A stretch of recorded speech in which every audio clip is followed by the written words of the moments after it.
Me.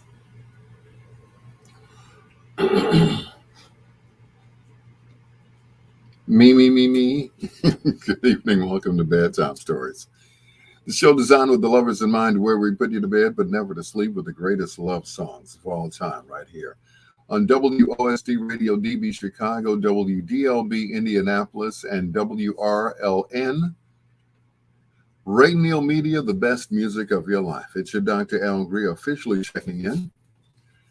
I am really stuffed tonight. Stopped by Robert Money's place to have a few Polishes.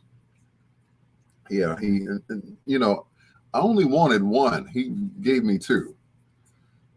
So I was greedy, and I ate both of them, complete with onions and everything else, and a bottle of water, too. I think he likes me. I don't know what.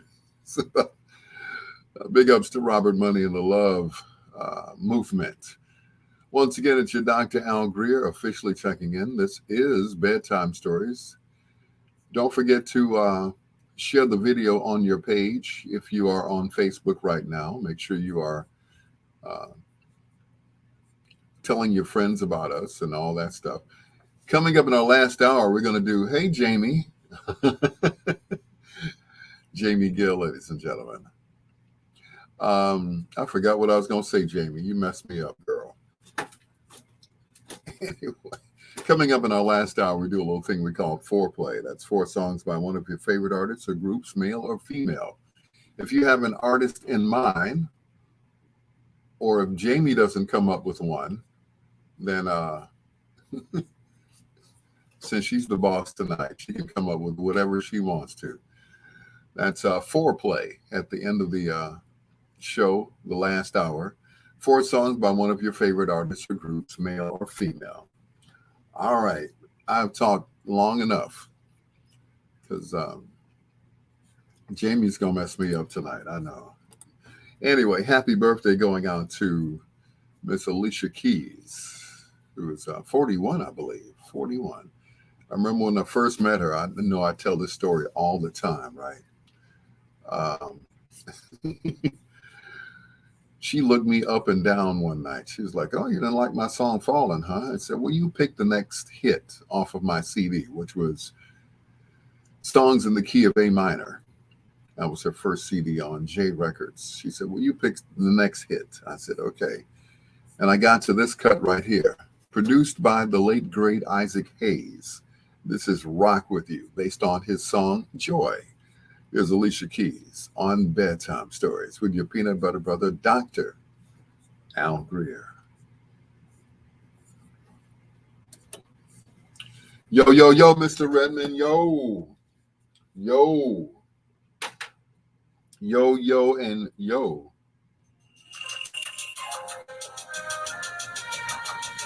Jamie.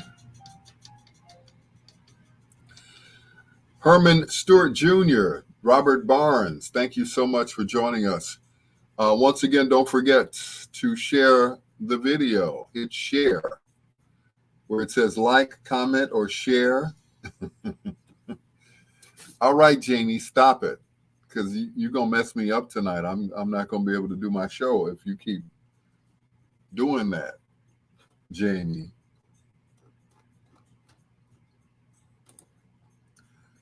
That's one of those that got away.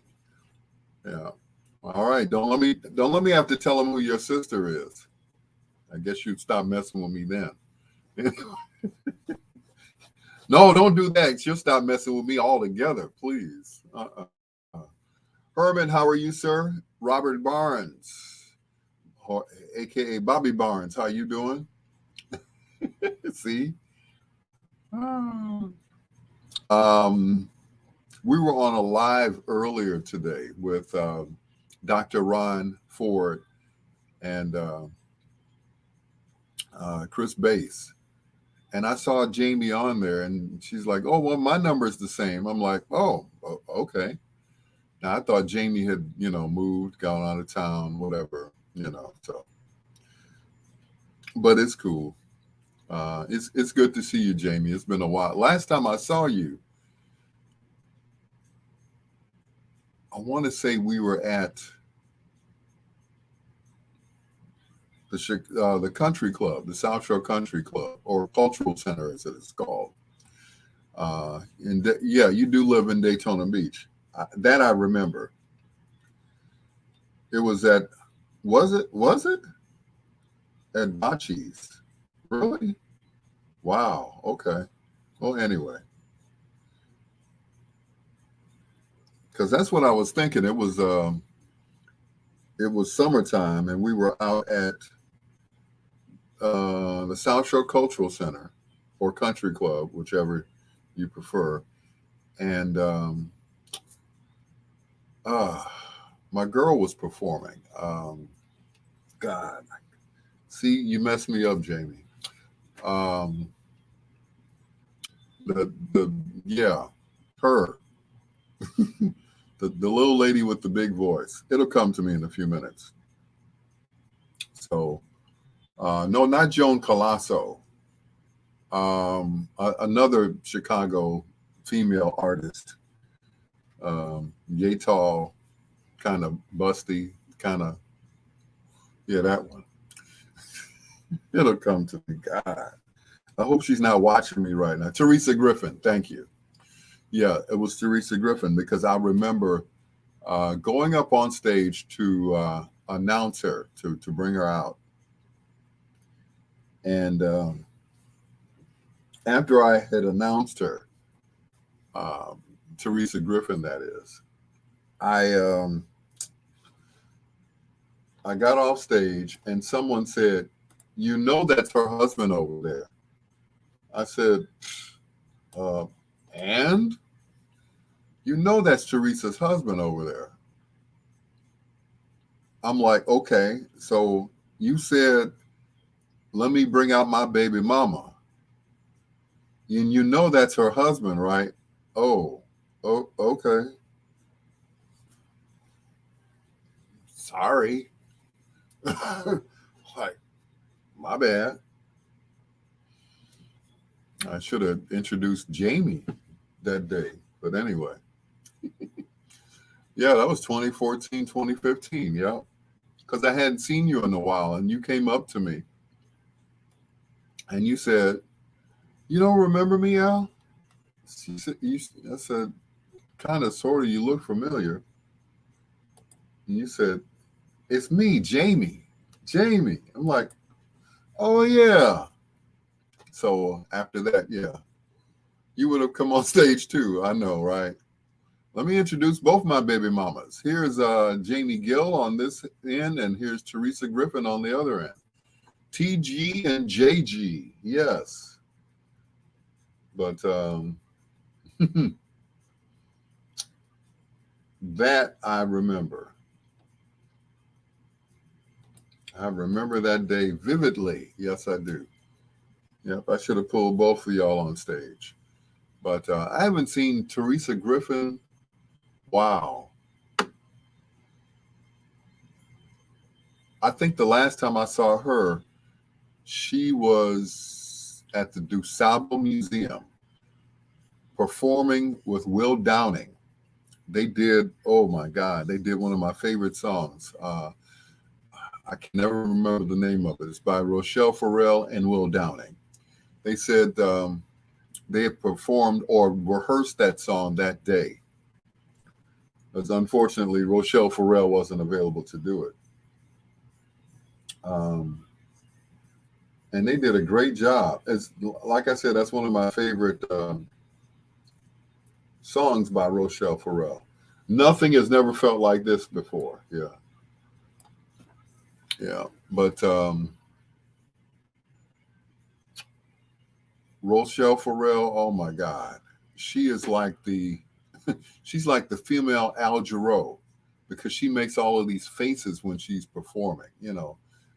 She's playing the piano and she's singing and she's oh now oh yeah oh yeah. I'm like, hey girl, you make more faces than Al Jarreau. So yeah, and she's just doing her thing. I just love it, love it, love it, love it. Surprised she hasn't had any songs out recently. Ooh, I look terrible. Why don't y'all tell me the lighting is bad? I was trying a new lamp tonight, so hopefully that works. Aim it at the ceiling. That way it gives me, kind of mood lighting. So you can't see what's in the background. But yeah, I'm going to have to play that Rochelle Farrell song because that is one of my favorites. Another one of my favorites, I'm going to play that one too, by Marcus Miller.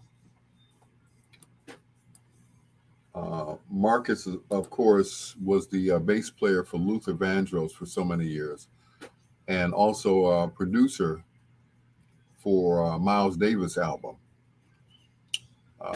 and of course other albums too. So yeah,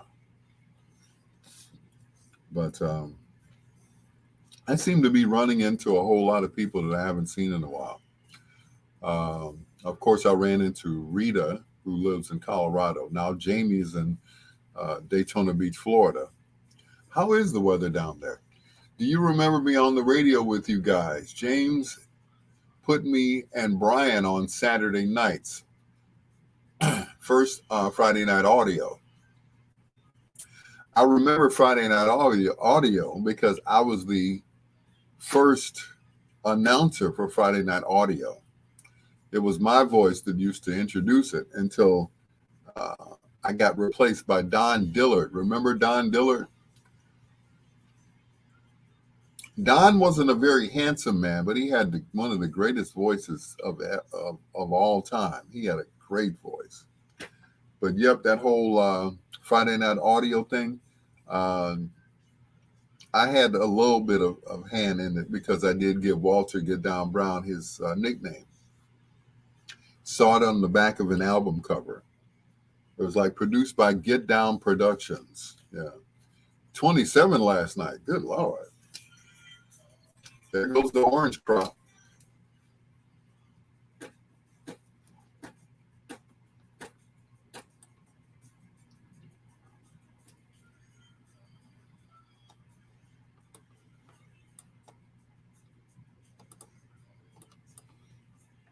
That's the one I wanted. Isaac Hayes. Before that, Alicia Keys. Joy and Rock With You right here on Bedtime Stories. It's your peanut butter brother, Dr. Al Greer, saying hello to Jamie Gill, also to Robert Barnes. And who else is on here? Wait a minute. I saw somebody else on here earlier. No, not disappeared. Burning Bob Barnes. Yeah, I remember you, man, from Friday Night Audio. Of course. I was there then at KKC back in the day when they were only like 10 watts. You can hear them all the way up the block, around the corner, and that was it. And on the weekends at KKC, they used to turn the power up. So we got to I think it was a full 100 to 200 watts, 250 watts, I think it was. And that was on the weekend. And Reggie Miles would come back and turn it back down. Yeah, unbeknownst to James Kelly, who, used to up the power every now and then. I remember James Kelly coming over to WJPC when I was the program director over there, and him going in the back and adjusting our transmitter so our signal would get out further. And it did. It got so far that the station that was in the neighboring town was complaining that we were stomping on them because, as you know, each station or each frequency, can be from town to town. So we were kicking it way past what we should have been kicking it at 106.3. And it was getting into the next town. It was so strong that we were killing them. So whenever people were trying to listen to the other station, they would get us. So they put in like a cease and desist. Turn your power down. I'm like, what are you guys doing over there? I said, jamming. Jamming. That's what we're doing. Yeah. We were definitely jamming. We were jamming our butts off back in the day. Anyway, bedtime stories. Your peanut butter brother, Dr. Al Greer. Vernon Bob Barnes and Jamie Gill. Yeah, Jamie. JG. Here's the Gap Band at Burning for Your Love. Or Burning for Your Love? I'm sorry. Vernon Bob Barnes. Yearning for Your Love. Let me get it right here on Bedtime Stories.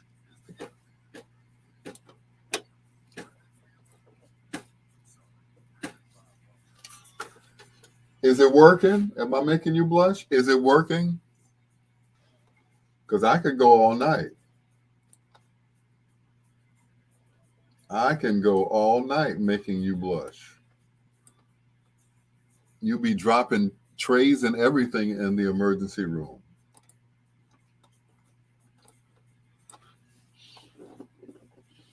Mm-mm. I remember the first time I saw you, I was like, mm-mm. I remember back in the day. And I always said, I'm like, why didn't Jamie and I ever get together? And I just can't remember. Well, I remember why, because I was doing my thing. I was sworn to fun, loyal to none. So I remember that. And that may have been a factor as to why uh, JG never became Mrs. G. So, and that I never asked. Okay, well, you know what they say: closed mouth don't get fed. Uh, so what are you doing the rest of your life? I'm asking now, in front of all these people. I'm gonna get in trouble, I know, but I'm asking. I never asked, did I? Wow. Oh well. What are you doing the rest of your life? I wish I had that song. I would play that one too. But instead, I'm playing Rochelle Farrell and Will Downing for you, Jamie. Yeah. She was one of those girls that, one of the gals that got away because I was, doing my thing. I was being a man, not a man, but a man. Uh, yeah. Burning Bob Barnes, DJ Burning Bob Barnes. Yeah. It seemed like I gave everybody a nickname. Everybody at work has a nickname. I said, I have to give you a nickname. Titus, whom I work with, he's T-Dub, TWT Dub. Um, of course, our boss, our new boss, who's Delvin Randall. I started calling him Rev. One night I looked at the screen and said, M-I-S, M-I-N-S, and then it said Delvin Randall. I'm like, Minister? So Minister, he became Rev because when he was at Chicago State, everyone called him Papa Smurf. And I'm like, no, you ain't no little blue man, bro. You's a big black man. You ain't no cartoon character. So Lady Lynn, Yolanda Turnbow, good morning. Oh, good afternoon. Good Lord. See, taking care of my mama and becoming a best-selling author. I know that. You don't have to tell me that. I know. See, what you fail to realize is when I was at UBM, I ran your shows against someone's orders. I'm not going to say who, but you all shared the same last name. But anyway, If she ain't paid, don't play her shows. I'm like, are you kidding me? I was like, Lady G, passing through. Hey, Lady G, good evening. To the Lady G. Yep, she told me don't play your shows because you didn't pay. As a matter of fact, take them shows out of the system so they don't play anymore. Okay, boss. Of course, I never did. Those shows are probably still in that, you know. Herman Stewart said it's never too late for love. Do Jamie, do it. Do what? Dedicate a smooth jam to Jamie. What are you all matchmaking tonight? Thank you, Herman. Thank you. Ah, it's never too late for love. Thank you, Herman. Never too late for your good love, baby. Never.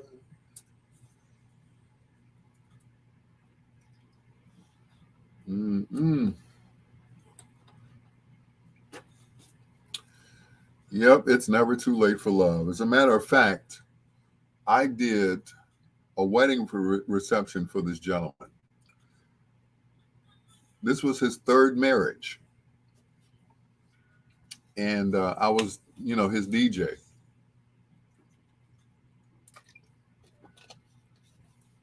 He came to my office and he, brought me a deposit. We, signed a contract and everything else. And I said, I got to ask you, sir, at your age, why are you getting married again?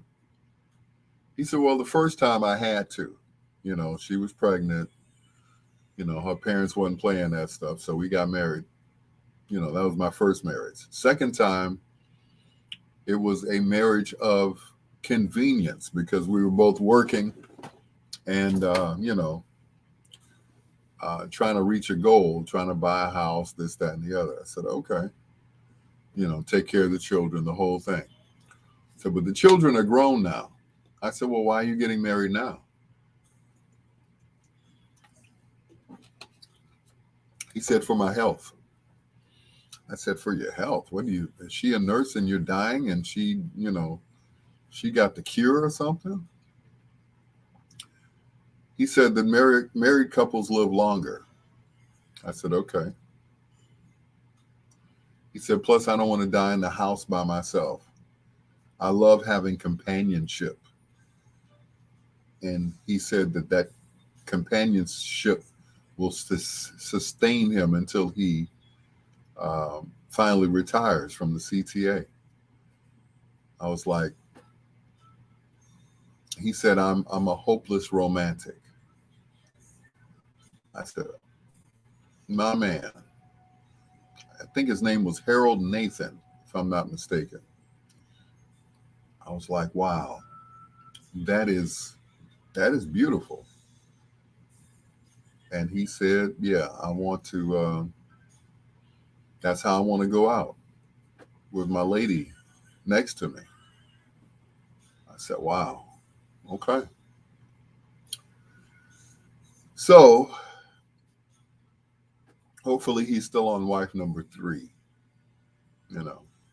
But shout out to Harold Nathan. Also, shout out to Kevin Worley, who hooked me up with Brother Nathan. So cool, so great, But I feel you. I really do. I felt that when he said that. I was sitting in my office, and he was sitting on the other side of the desk, and I immediately burst into tears. It's like, man, that's what I'm talking about. That's how I want to go out. So that was it. I was like, wow, that's cool.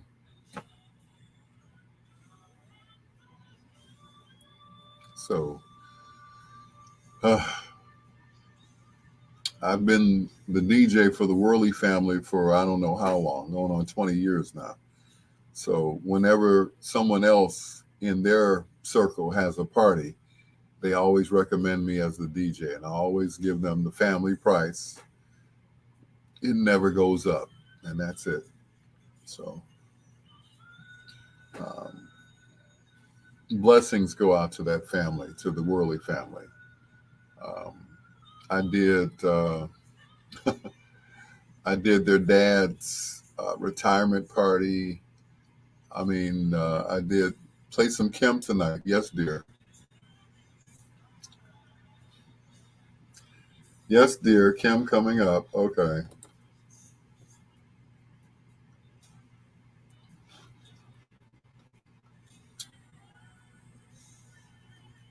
Whatever you say. Starting already, aren't I? Yeah. Whatever you say. Yes, dear.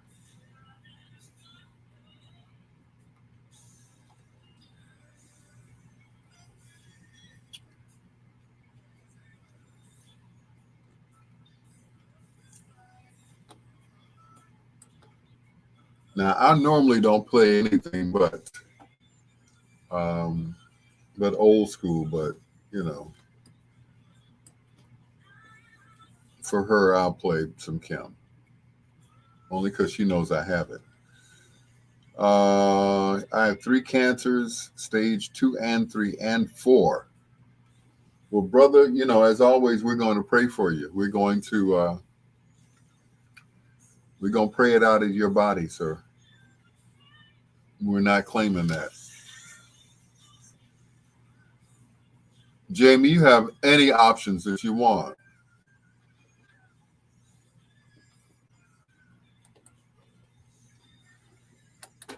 Rochelle Farrell and Will Downing. And nothing has ever felt like this before. It's your Dr. Al Greer. This is Bedtime Stories, the show designed with the lovers in mind, where we put you to bed but never to sleep with the greatest love songs of all time. Saying hello to uh, DJ Bobby Barnes. Thank you for checking in, and our prayers go out to you, brother, on a speedy recovery because uh, we are saying that because yeah, you're gonna be all right, brother. You're gonna be all right. God has the last word, as we always say. He has the last word. So it ain't your time. It's not your time.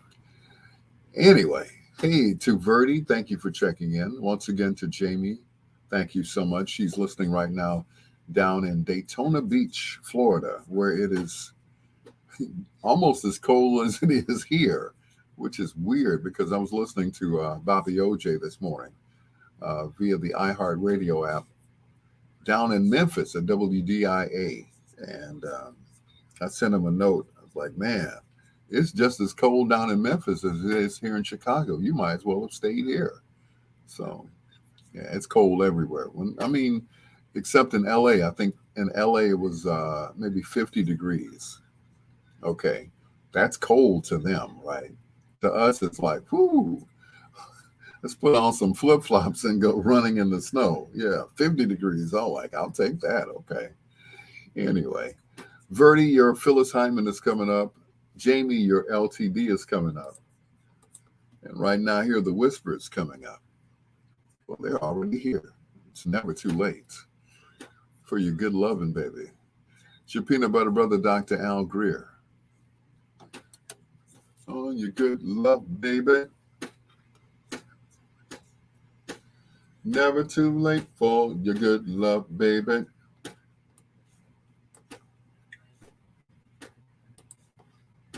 Never too late for your good love, baby. Never. Okay. Everything just froze up. Okay, let's play this one now.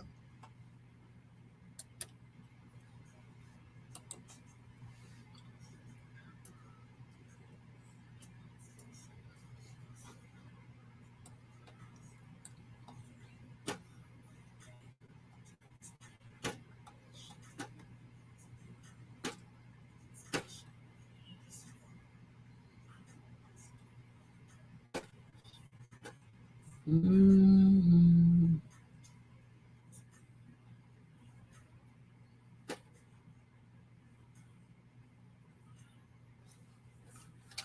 Oh, okay, Verdi.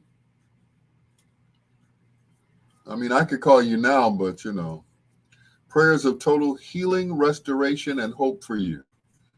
Thank you, Jamie. I appreciate that. You hear that, Bobby? Bobby. Thank you, sir. Thank you, Jamie. Appreciate you so much.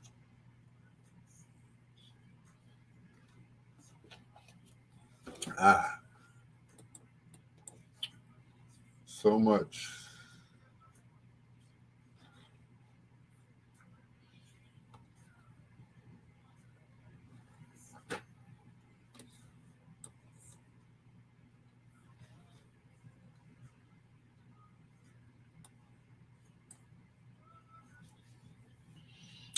Bill and I will be praying for the person with cancer. Thank you. Thank you so much. Thank you for your prayers. See, I don't get paid for this per se.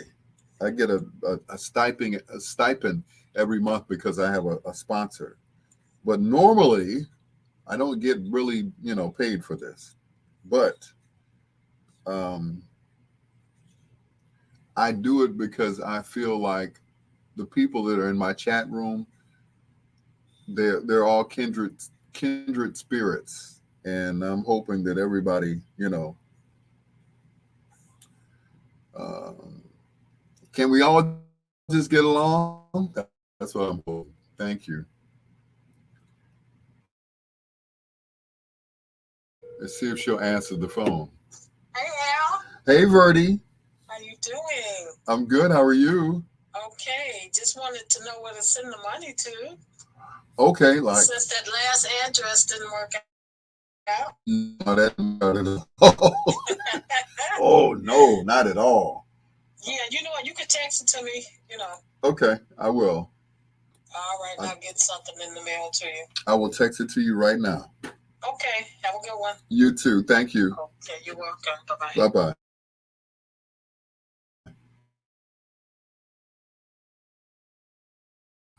What is my best? That's a good question. Where I want to send it.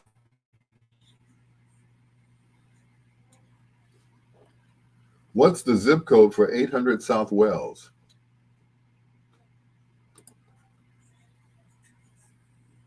Oh, there it is. 60607. Cool. Got it. Good.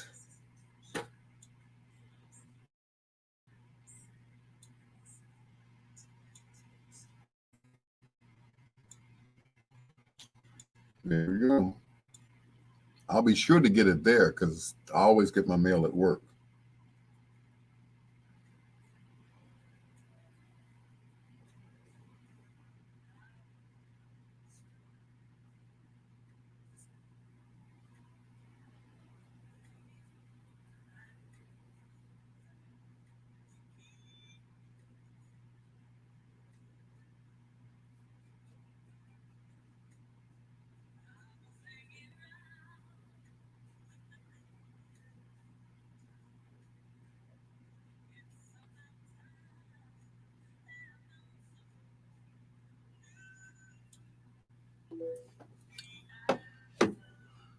All right. Now,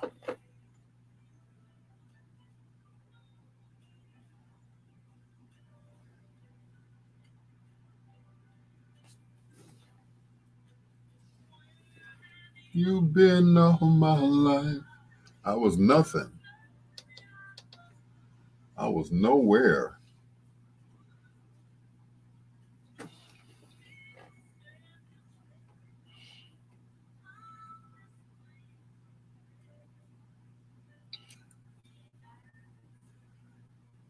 Brother Fahim, what's going on, sir? Fahim Manir, also known as Arkansas Red.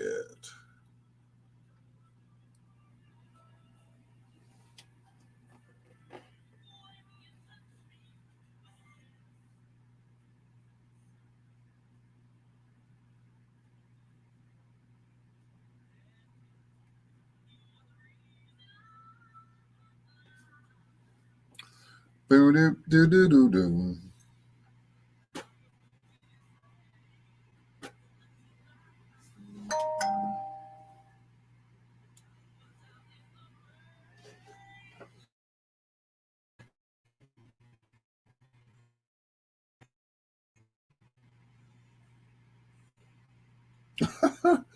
I'm awful, aren't I? Mm-mm.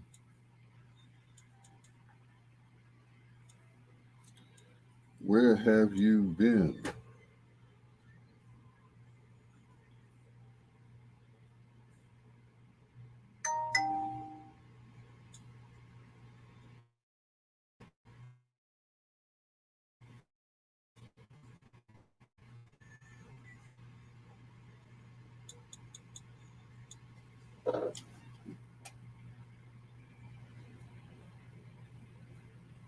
Remember,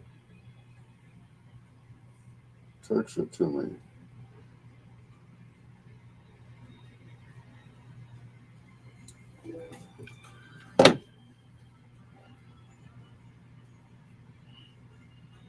You are welcome, Verdi.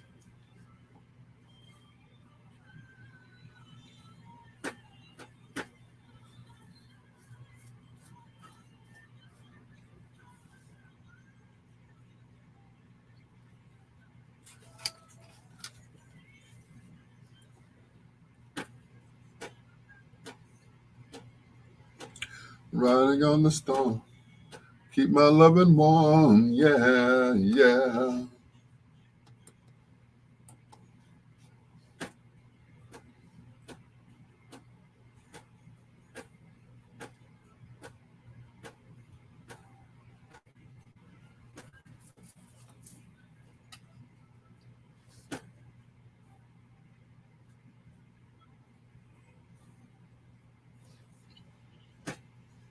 No.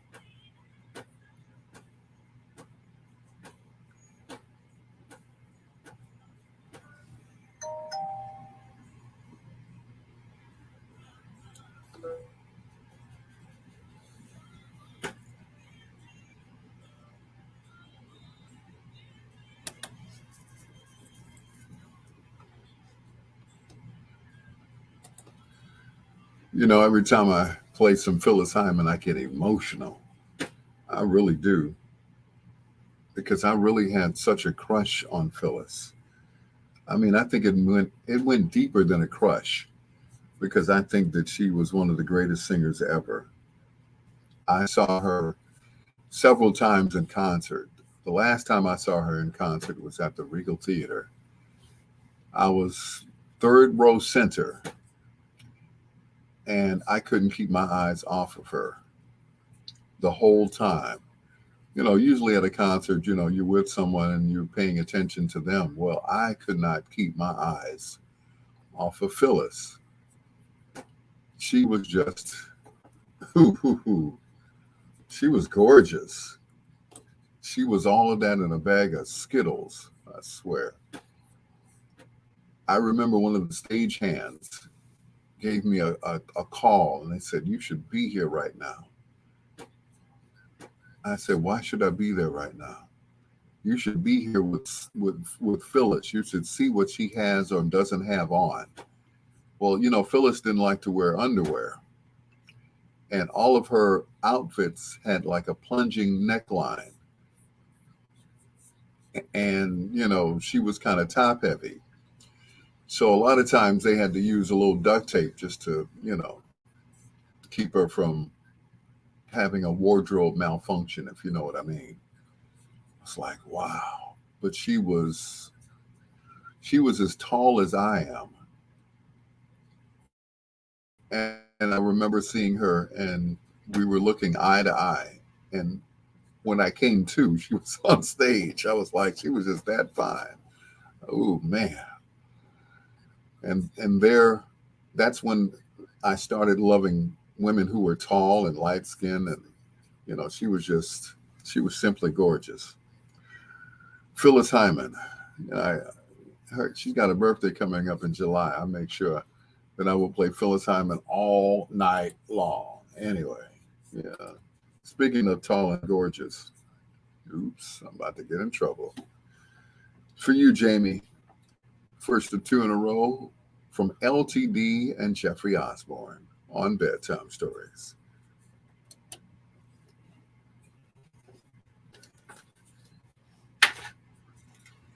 Yep. Phyllis was going to be my real baby mama right there. Hmm. When I came, yeah, I passed out.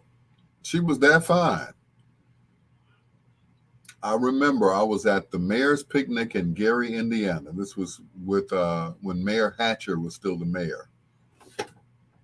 And I was with, who was I with? I was with a guy by the name of Kirk Townsend. Kirk was like, hey, you want to meet Phyllis? I was like, yes.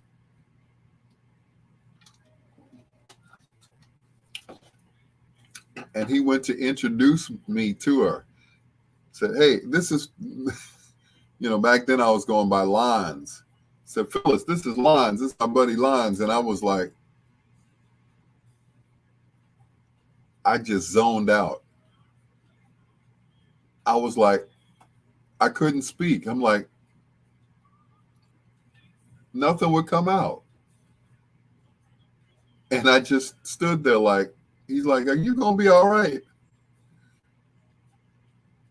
I was like, nothing would come out. All this baritone, it just left. It just like, my, it's like my ego packed up and left me. I'm usually, well, how you doing?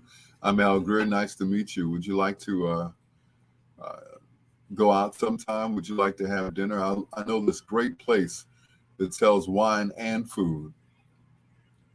It's, what is it? Cooper's Hawk. I was going, man, I couldn't think of nothing. It was like, yep. It was like my ego had packed up. It was walking away with a suitcase. It's like, you're on your own, buddy. John Caldwell. Yep, my ego packed up and left me standing in the middle of the fairgrounds in Gary at the picnic. When I came to, when I came back to myself, she was already on stage performing. And my boy Kurt was like, man, you blew it. You blew it. I was like, dang, I couldn't say nothing. That was the first time that happened to me. The second time, I was at Lee Jones Studio downtown. Lee Jones Studio is a very popular place to get your hair done, of course, if you're a woman. I don't know if it's still in existence, but Lee Jones Studio. This is where a certain young lady used to get her hair done every, few weeks or whatever. And Lee Jones did her hair. Well, my cousin was good friends with Lee Jones, who did this lady's hair. So one day, the place was closed. And that's the day that she would normally go to get her hair done because she didn't want to be sitting in there with everybody else. This place was up, on the Gold Coast. And so my cousin and I stopped. I guess he wanted to talk to Lee Jones about something. So we stopped. Lee Jones had an assistant by the name of Basil. Well, if Lee wasn't available to do this lady's hair, then Basil did her hair. So this particular day, he and I went, my cousin went upstairs to go talk to Lee. I sat downstairs in the lobby and read magazines. I look up and there's this spiral staircase that sat there.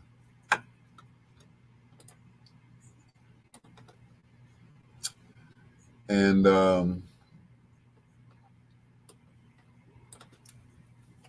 I looked up at the spiral staircase, and there was this lady coming down the spiral staircase.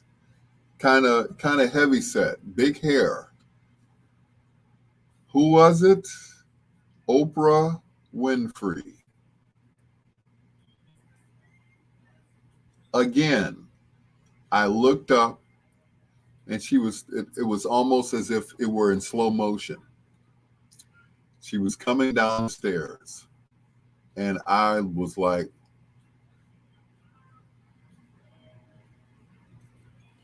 once again, my ego was like, ha, you're on your own again, buddy. Blow this one, okay? Yep.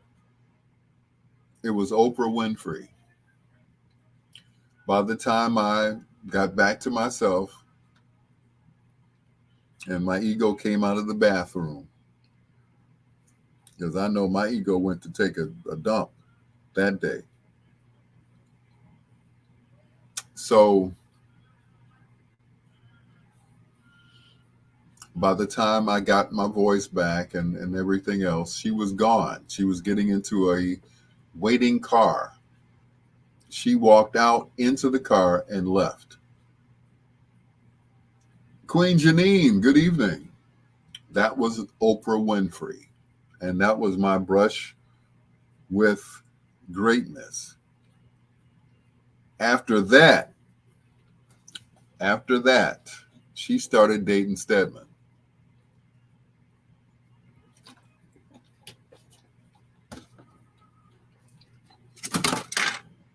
Yep.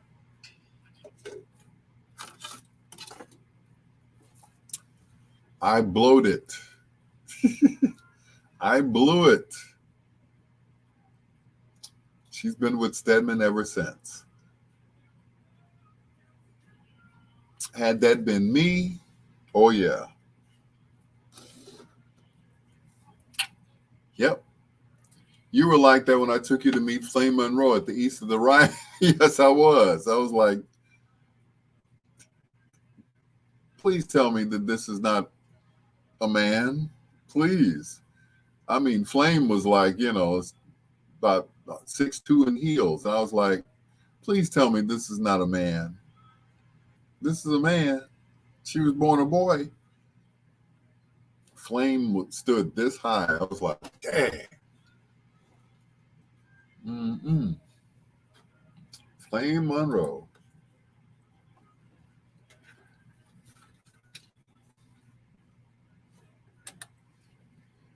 Two in a row for Jamie from LTD.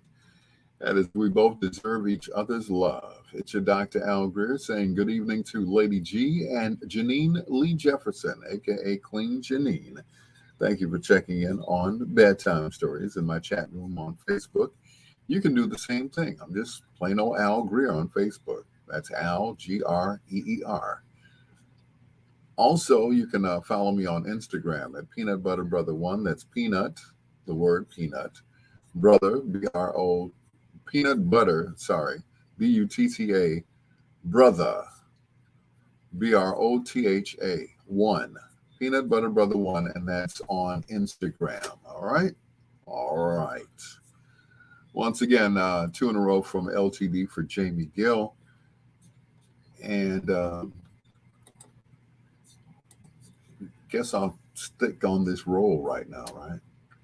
It's Marcus Miller and Michelle Ndegecello. I said her name right tonight. Let's just rush over right here on Bedtime Stories with your peanut butter brother, Dr. Al Greer.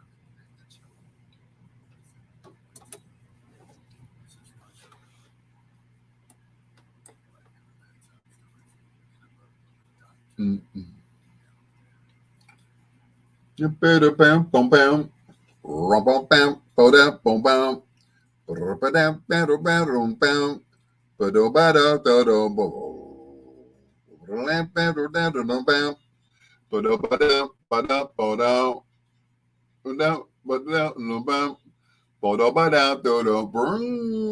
Woo! You feel the same for me, the way I feel for you, then you'll rush over. Huh. That'd be some hellified Russian, boy, I tell you. Mm-mm. Ooh, Lord.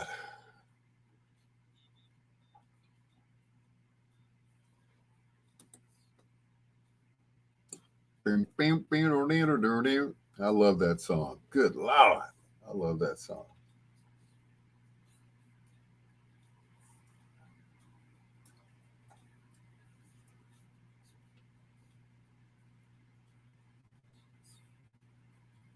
There is so much going on in that song. It's just ridiculous, you know.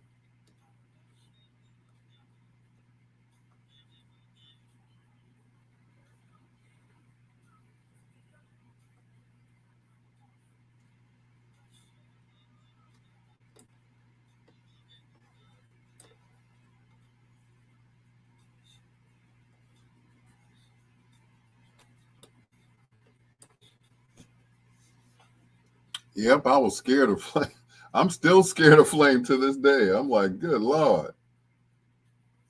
Especially when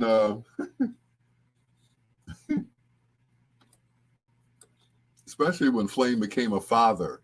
That really tripped me out. I'm like, okay, so on Father's Day, do you get a Father's Day card or a Mother's Day card? So Father's Day card, fool. Okay. So Flame gets a Father's Day card on Father's Day and the Mother's Day card on Mother's Day. Yeah, but anyway, I'm only human. Yes, I am. Mm-mm.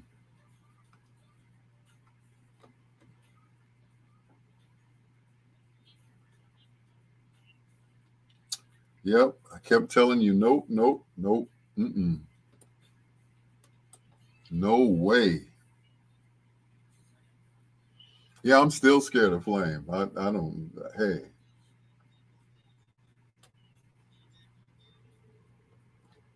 I will always be afraid. that's, that's a lot of person right there. I would still be afraid. I remember watching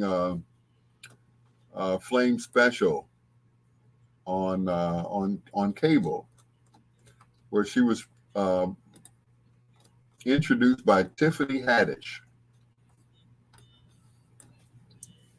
Yep, Tiffany Haddish. I'm like, Flame, you finally arrived. Anytime you get introduced by Tiffany Haddish, you have arrived, girl. You have arrived. I'm like, that's what's up. I am so happy.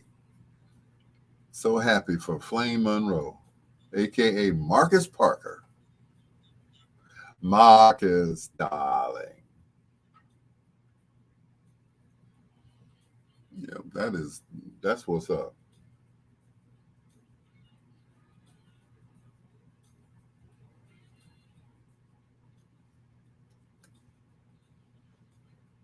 Mm-mm.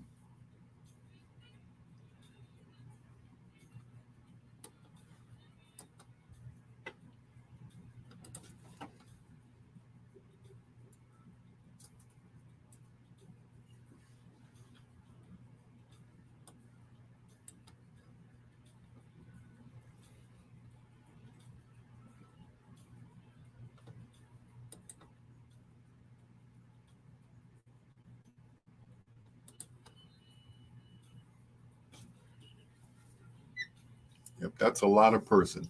Don't forget to share the video on your page, please, where it says like, comment, or share. Make sure you share the video, okay? Because, and I heard this on another radio show, sharing is caring.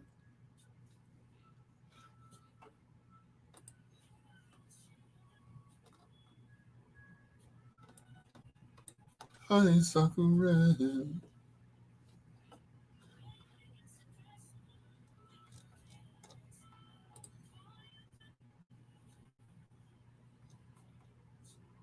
With a dozen roses.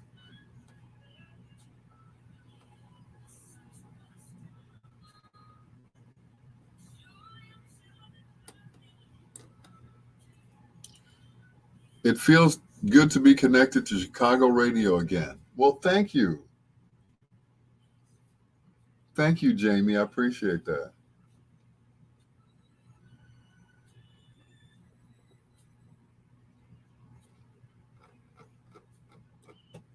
It feels good to be connected to you again.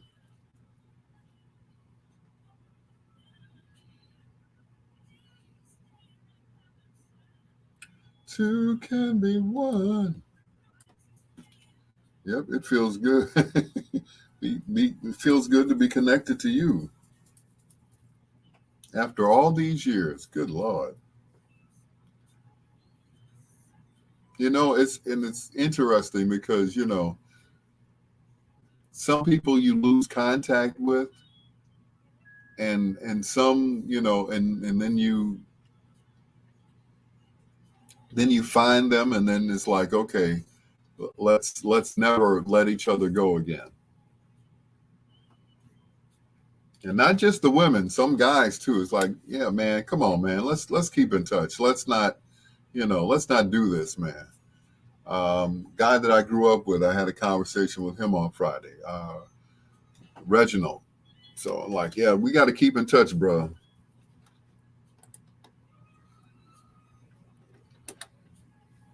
From the Claudine soundtrack, The Makings of You, from Miss Gladys Knight and the Pips, right here on Bedtime Stories with your peanut butter brother, Dr. Al Greer. And of course, Bedtime Stories is brought to you by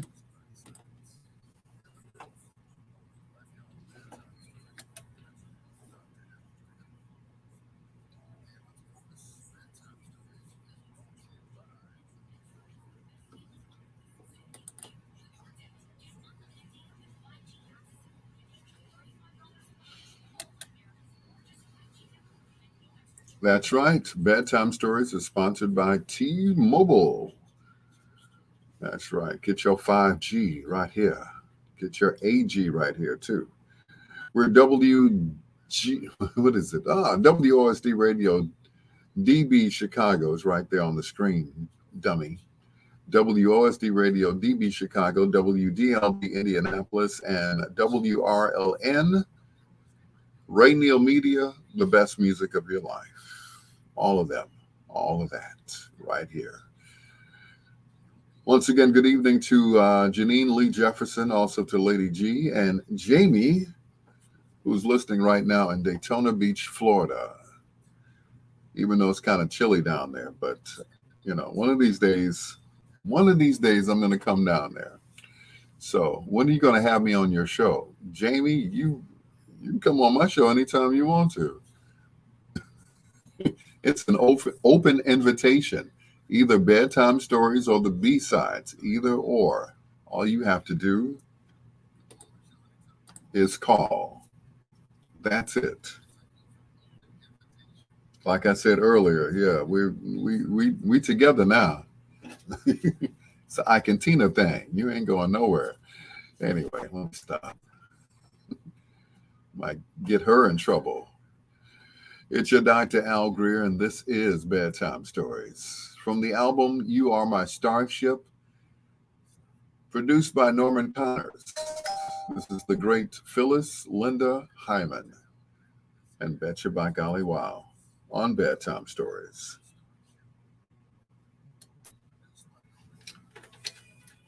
There's a spark.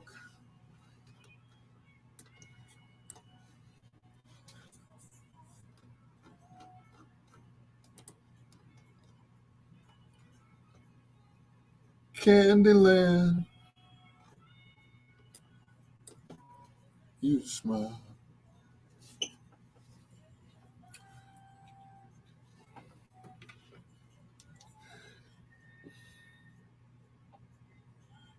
Now you're making me blush. Oh, God. Now you're making me blush, Jamie. Stop it. Lady G says, after high school, the majority of the friends I knew have all gone our separate ways. And I haven't kept in touch with them since our last reunion in 2019. And it doesn't bother me. I hear you. Jamie and I didn't go to school together. As a matter of fact, Jamie's much younger than I am. So no, we wouldn't have been at school together. No, we met out in a club somewhere. I don't know, a club, a restaurant. All I remember is meeting you. I don't remember exactly where, but all I remember is meeting you. So, and of course, the last time I saw you, which was at the South Shore Cultural Center. Yeah. Yep. So long ago. Janine said I got in touch with some through Facebook, and we now keep in touch. Facebook is a wonderful thing because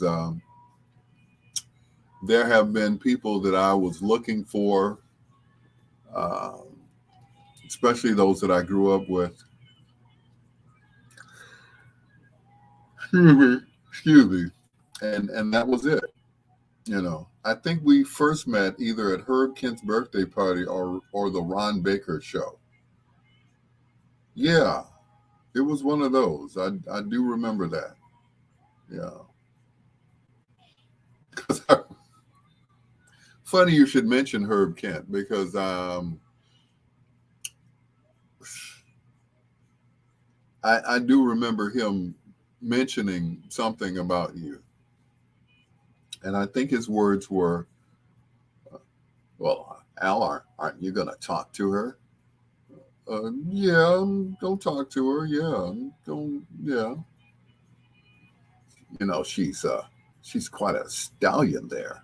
Thank you. Okay, thank you, Herb, for yeah.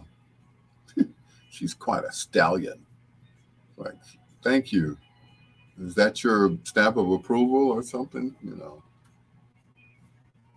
Yeah, wouldn't that would have been something, boy. I sure miss Herb. He could say some funny things. I remember we were on the elevator once. We lived in the same building on 71st and Jeffrey. And one day he was going up on the elevator. And I said, "It looks like you're getting younger and younger, Herb, every time I see you." He said, "Yeah, I eat a lot of."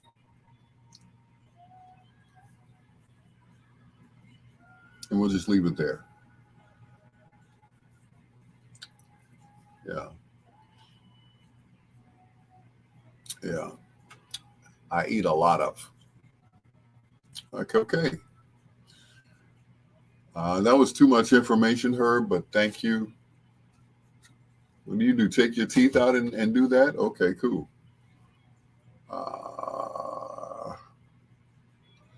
Hey, Queen, I'm doing much better. I had a virus on my phone. A virus on your phone? What? Why did my TV magically come on? What is going on? My TV just came on. I only have like, 4 or 5 TVs that are all in close proximity. Thank you. Being attacked by the CDs.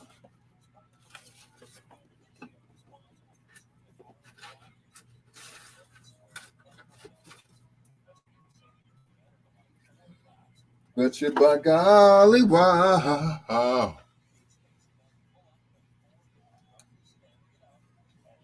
If I throw this mic and miss, it'll break. So I'm not going to do that.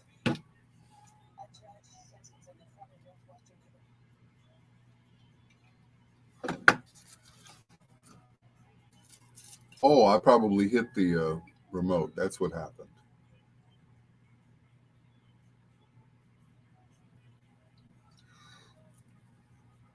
Ooh, excuse me. Sorry.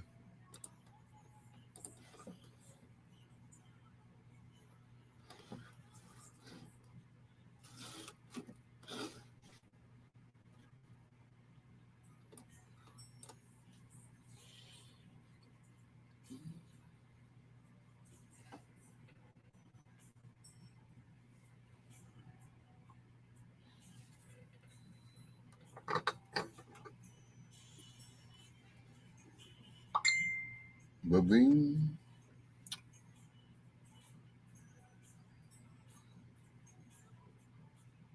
murder suicide. Oh no, that's terrible. Mm. Ooh, it's a whopping 3 degrees right now outside. Ooh, wow. 24 million cases every day. Five 580 100 5,183 cases. Wow. Someone attached a Garmin to my phone, or Garmin. Once I figured it out, I deleted it. All is well. It took me a while, but it's good now. Wow. How did that happen?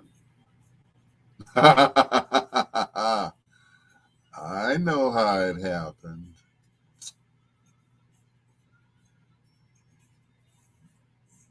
Hmm.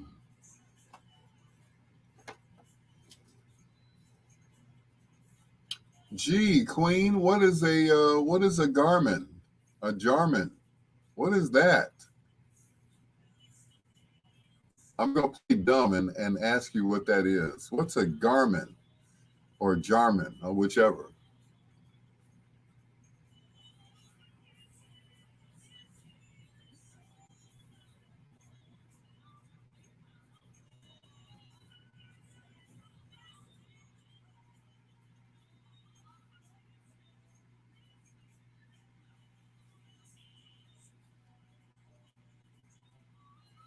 Someone please tell me what a Garmin is.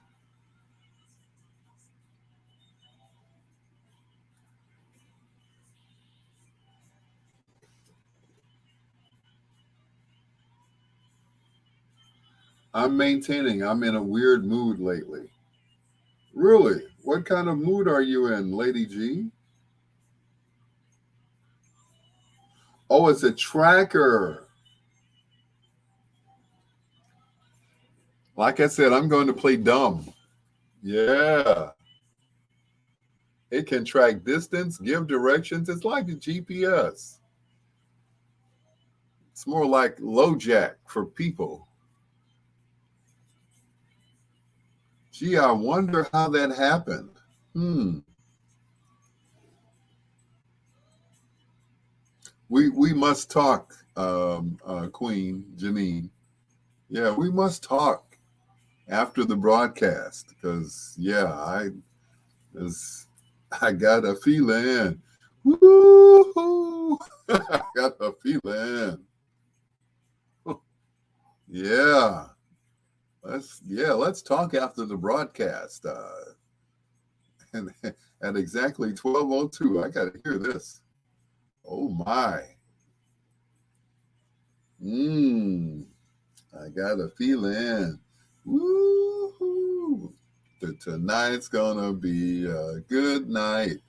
Tonight's gonna be a good night. Hmm. And my thing is when you're doing something, it's like I guess you're trying to counteract what the other person is doing instead of coming out and saying, yeah, like they say in the song, what's good for the goose is good for the gander. Oh, Sheila, bam, da, da.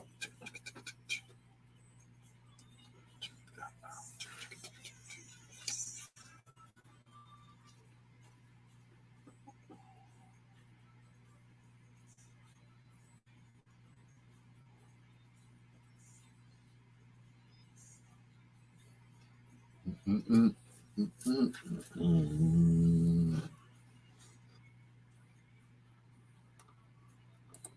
Mm-mm. It don't get no better than that. Phyllis, I remember Phyllis Hyman performing that song on the Late Show with David Letterman. Remember that? And it seemed like every song that she did, she was just crying. I'm like, who did it? I get them, Phyllis. Don't be crying now. That is like my weakness. For a woman to cry, that is my straight up definite weakness. And when I saw Phyllis on TV singing that song, and she was whistling, and tears were rolling out of her eyes, I was like, dang, who hurt her? He must be killed. He must. Anyway, she had a lot going on in her life, and it just really, really bothered me that she, you know, took her own life. And I was saying that today. It's like your life is not yours to take. You know, uh, just die gracefully.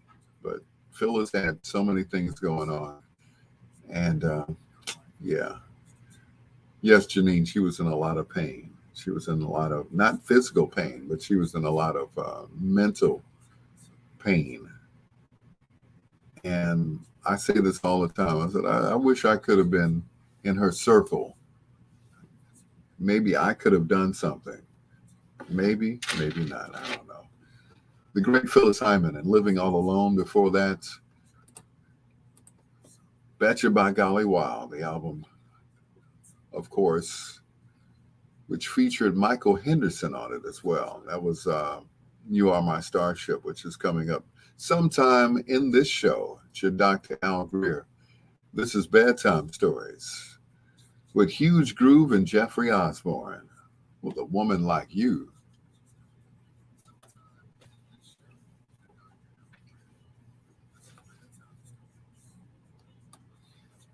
All the time. Maybe if you only knew what I could do with a woman like you.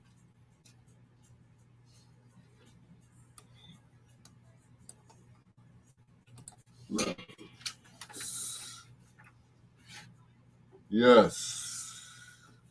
Heartbreak and loneliness can be difficult. Heartbreak and loneliness is even more difficult when you're with someone. I went through that for a while. I sure did. And there's nothing worse than that feeling.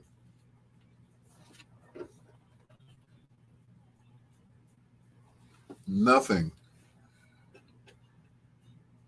Said, yes, it can. I had a weeping spell a few days ago. Yeah. I normally have one. And it comes from, like a particular song that I'll hear or, something that somebody says to me. Um, yeah, that kind of thing. So,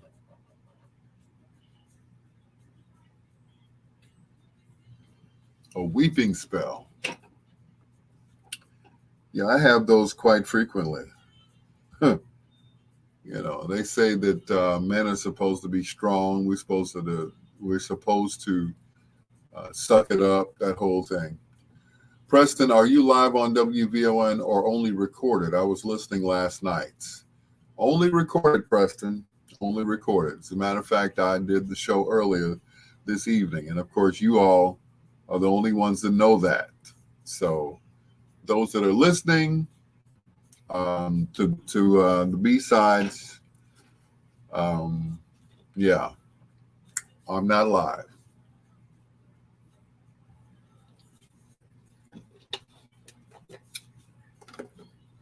But it sure sounds live, doesn't it? Yep, sure does. And that's the whole idea, for it to sound like I'm actually there. Until I'm there no more. Until I'm there no more. Men are human too. Nothing wrong with a man crying. Yes, it is, because women use it against us. Case in point, this young lady I was dealing with years ago, I made the mistake of crying in front of her. I said,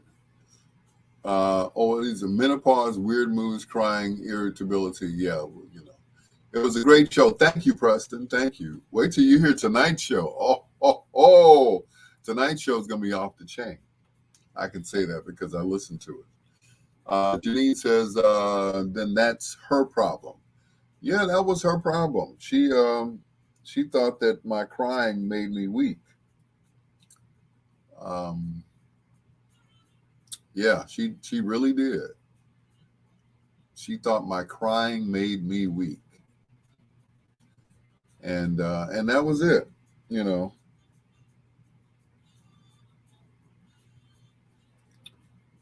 She ended up leaving and going to Atlanta. Isn't that where all of my exes go, to Atlanta, to get away from me? I tell you. And she got married.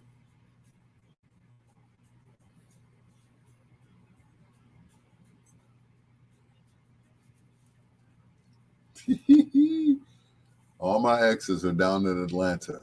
They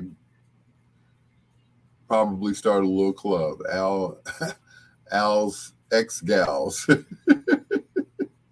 But yeah, she was like, why are you crying? I'm like, because this is a beautiful thing. And, I've never felt like this before because, I'd been so bad all of these years. And then I finally met somebody that I wanted to be with. And she made fun of me. Yep, sure did.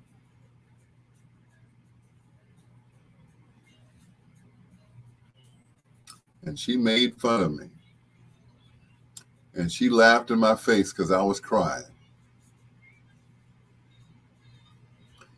And I remember one Christmas she went out of town. And when she came back, she called me. She said, "Oh, I'm back home now." I'm like, yeah, okay.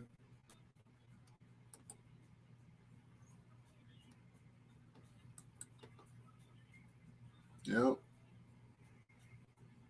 It was just that simple. I'm back home now. Oh, okay. Let me drop everything and meet you at the airport.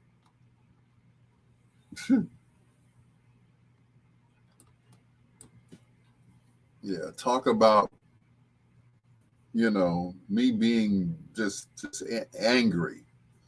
I'm like, really? Okay, you're back now. So um, let's put everything that I had on hold. You're back now. Everything is cool. But she was going around telling everybody, we were just friends. Oh, we just friends. Oh man, Al, come on now. You know how Al is. We just friends. Yeah, okay. Whatever. We're just friends. That bothered me for a long time, boy. I tell you, for a long time. She said, "Are you crying? Are you crying? Really? You crying? Shut up before I give you something to cry about." I'm like, Are you my dad or something? Really? That's what Dad used to say. Shut up before I give you something to cry about. It's like, you mean something else to cry about? Okay. Mm-mm. You mean something else to cry about? Yeah. Okay. Mm-mm. So my car.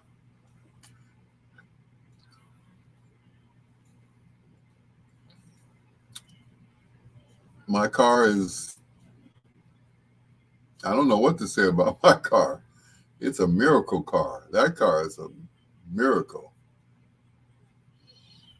It gets me in and out of the snow. It just, yeah,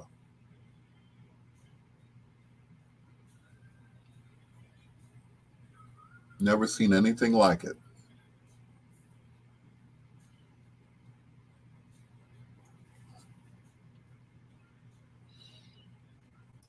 That is a car. I think it has that optional all-wheel drive, I think. I'm not even sure. I just drive it. While everybody else is getting stuck in the snow, I just get right out of it. I don't know what it is. Super Bowl attendees get free mask, KN95 mask. All righty. Mm-mm. Oh, you thought something was wrong with it? No, it's fine. That's a car and a half, boy, I tell you.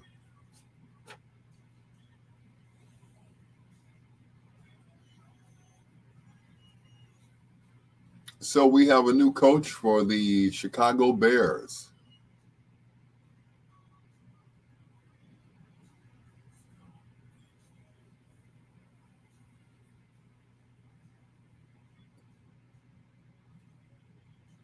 Yep, we have a new coach for the Chicago Bears. I will just leave that there, right there.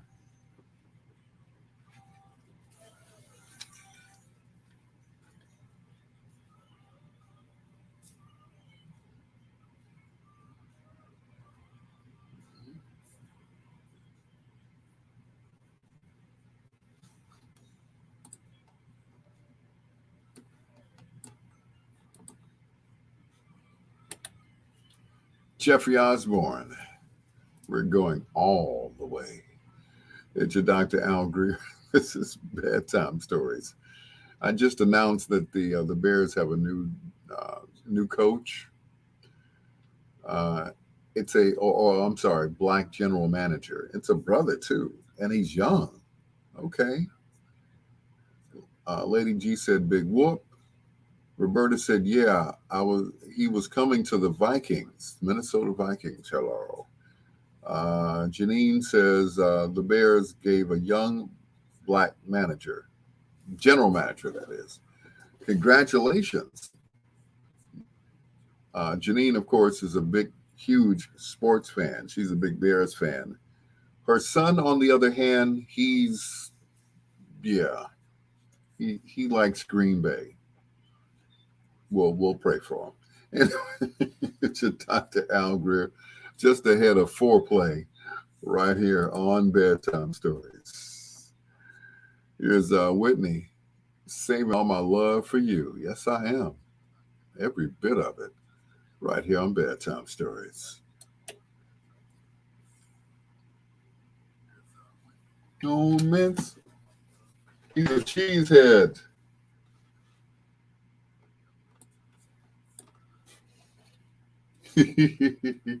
Poor fella. He'll grow out of it, hopefully. Green Bay. Woo.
He's back.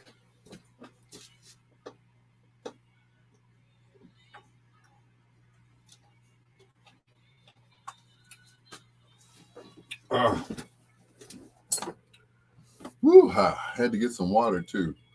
My son and I really bond watching sports together. Sports. BMX sports.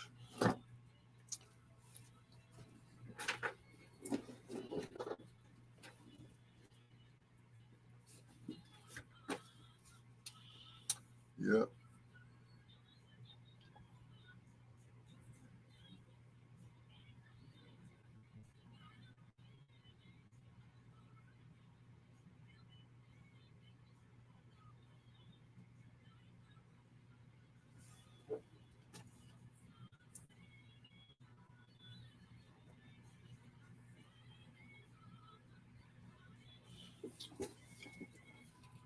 But that's good that you all bond, you know. I wish I had my mom. I really miss her.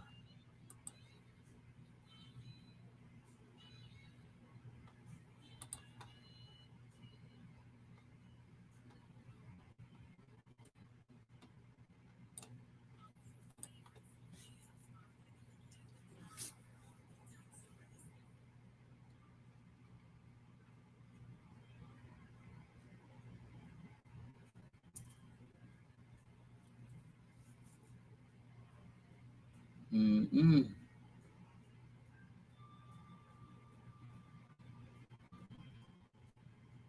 Four seasons: heating, air conditioning, plumbing, and electric. Ooh, I'm scared to call them, boy.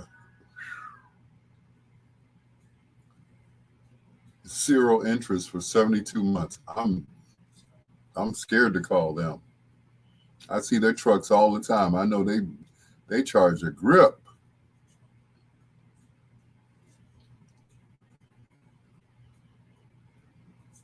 I wish I had gone to school for that. I really do. Mm-mm. Anyway, don't forget to share the video, please, and thank you. I know, right, Preston? Man, woo, Lord.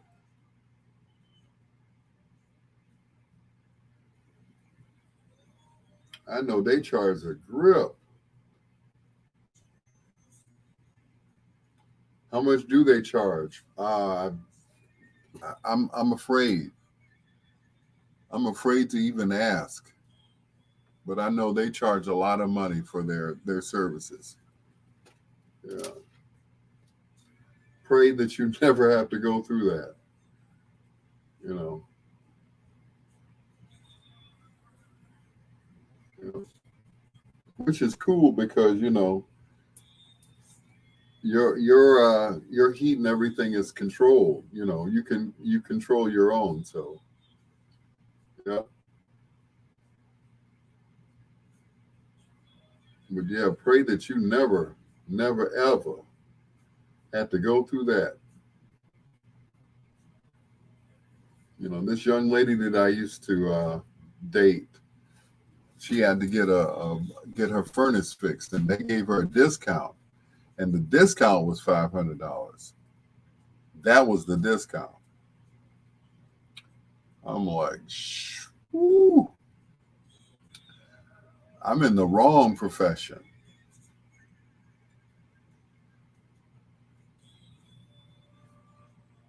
That's what I should have gone into: heating and air conditioning. Yep.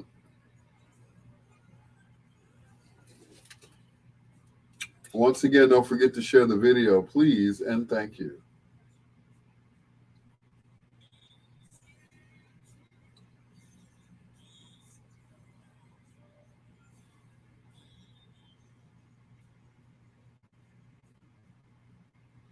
I've lived in some places where the heat hardly ever came up. And that was why, because they couldn't afford to fix it.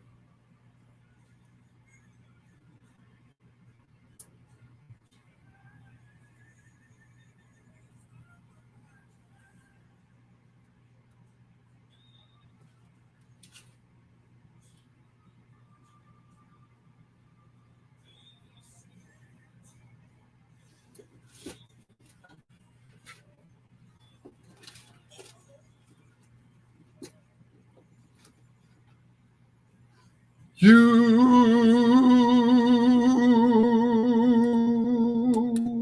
Larry Graham, 1 in a million. You.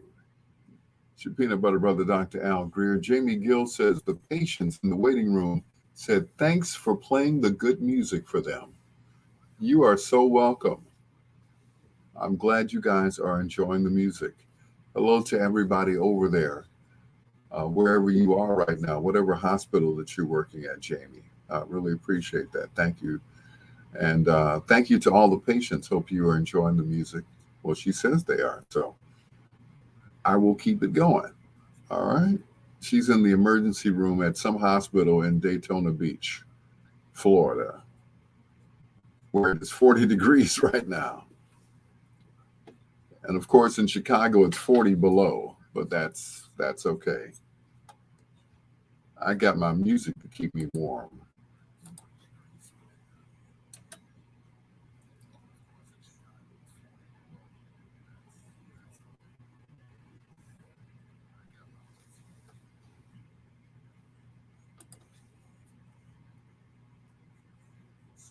Around your finger, I think about us.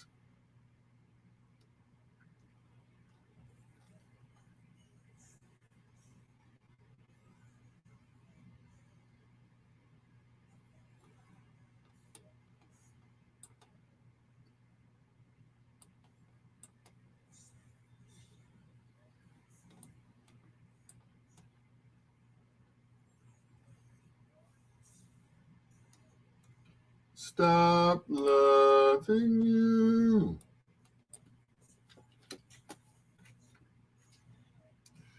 Yep, she is a nurse in a emergency room in Daytona Beach.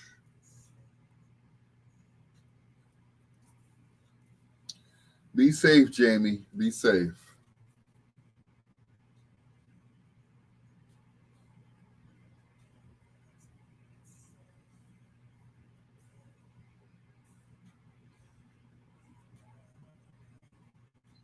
Yep. Please be safe.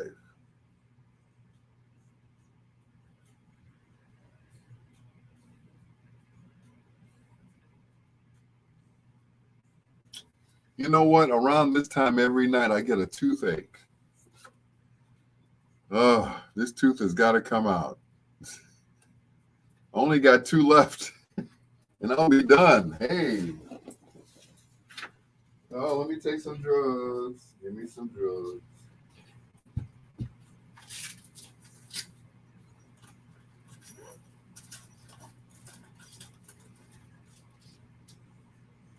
Right on top.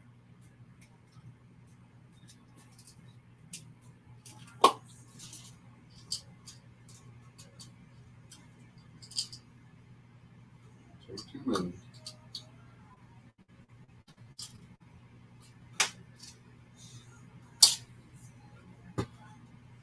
I can't stop loving you.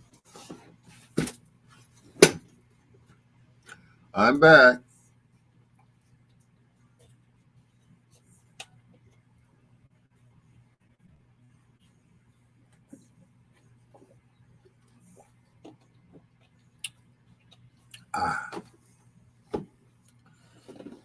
All right. And within a few minutes, the pain will be gone.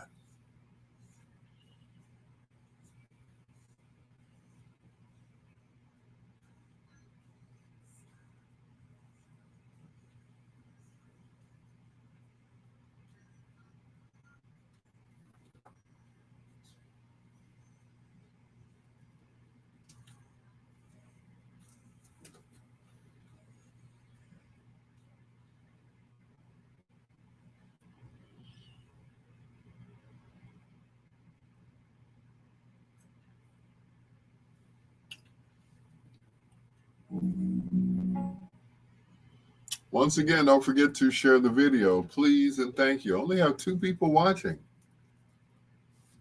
I know one of them is Lady G and the other one is Jamie. Jamie G.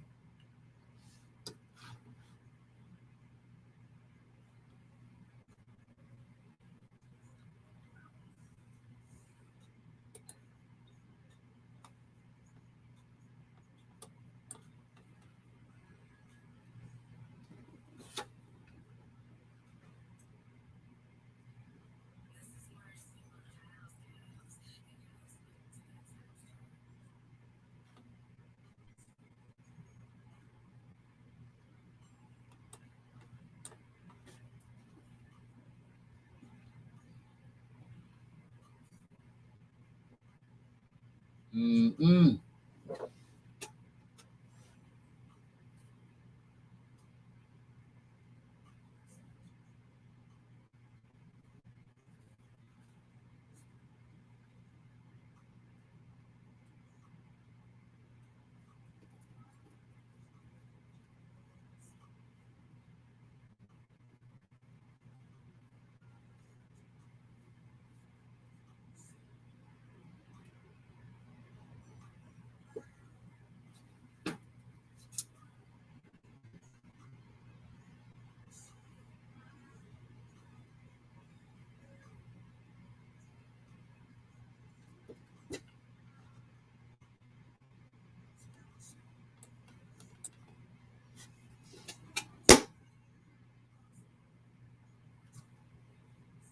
Woo! I feel the pain subsiding already. What did I take? I took generic Aleve, and it usually works. Works quickly too. Excuse me.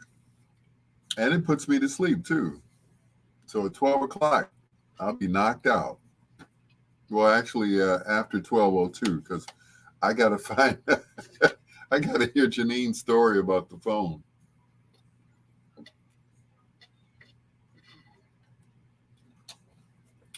That I got to hear.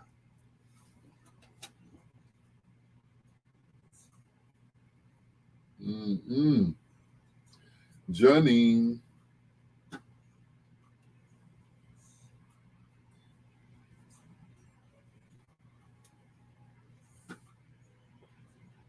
I got to hear this, boy. You've piqued my curiosity, dear. I must hear the whole story.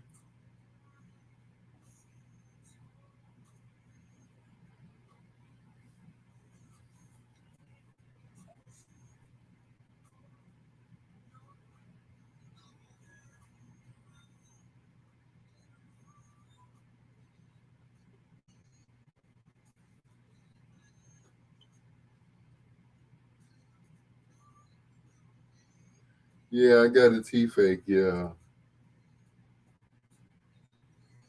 and not just your normal toothache. It's like yeah. So this tooth has definitely got to come out, and it'll come out naturally, just like the other ones did. Yeah.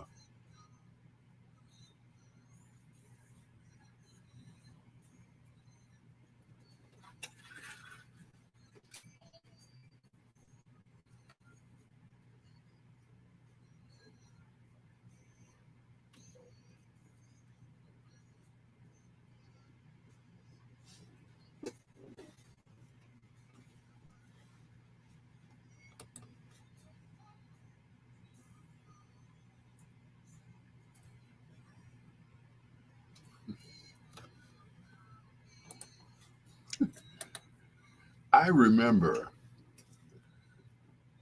there was a gentleman by the name of Al Jarreau. He was on a local TV station here in Chicago at Fox 32. And when asked what he thought about Kim, the singer Kim, he said, I'm sorry, I never heard of him before. I was like, oh, no, he didn't. He was throwing shade at Kim. It's like, come on, you know that's your son. Stop playing.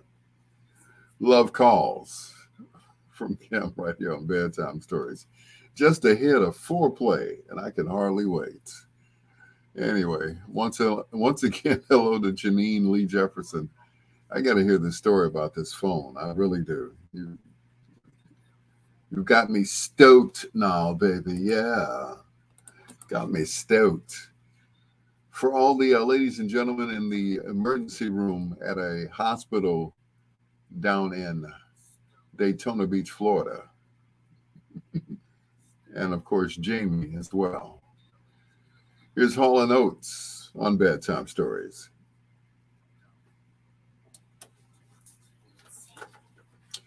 He's underrated. He needs new management. Yes, he does. He needs new management. Absolutely.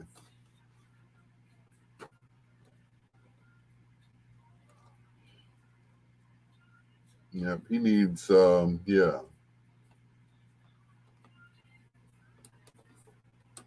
he needs a little help there. Well, I have a broken, impacted wisdom tooth that needs to be pulled, but I'm scared. I understand. Yes.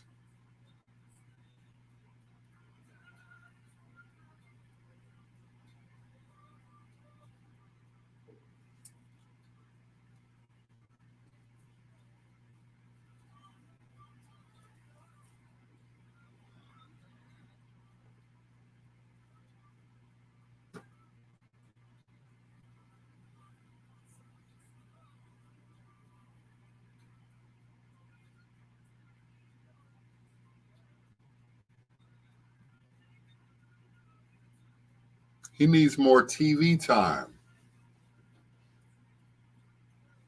Okay.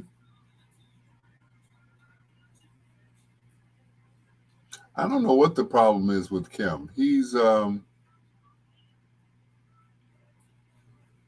don't know what to say. I think he's, I don't know.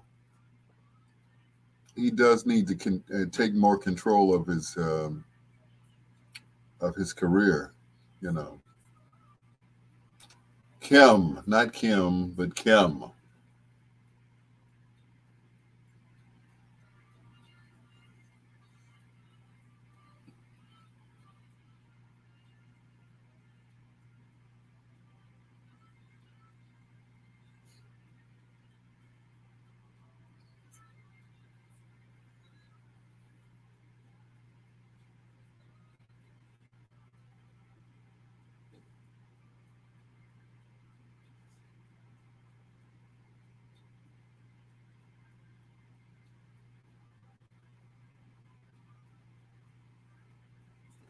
They used to play this song at Showbiz Pizza, did they? One on one. Uh-uh. Yes, he's fabulous. I love his voice and his style much better than John Legend. Please, anybody's better than John Legend. I'm sorry. I am not a big fan of John Legend's. I don't think the man could sing at all. I really don't.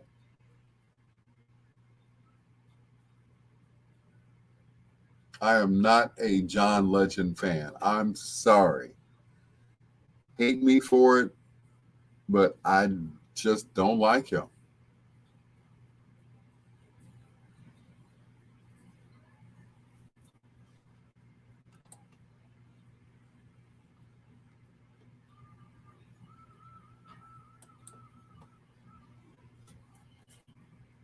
Yeah, my mom, I remember my mom saying, she's like, I don't get it. What is this big thing about John Legend? I don't know either.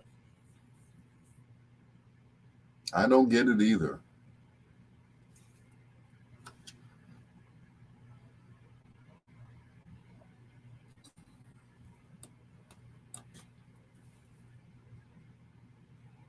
Yep. Never liked, yeah. Sound like he's being strangled. Mm,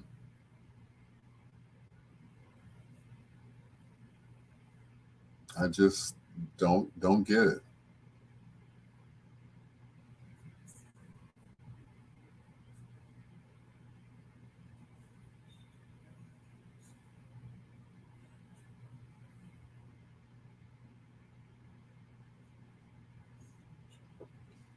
Jamie said, I completely agree. Really? You don't like John Legend, Jamie? Oh, it's over with now. Oh, it's quits already before we eaten anyway. No, I feel you. He's just, he's the okay singer, but he's not, you know, we're ordinary people. Like, oh Lord, no. Uh, I have an impacted tooth removed. It's not that serious. Have them to give you some gas. Hmm. Yeah, give me some gas. Mm-mm.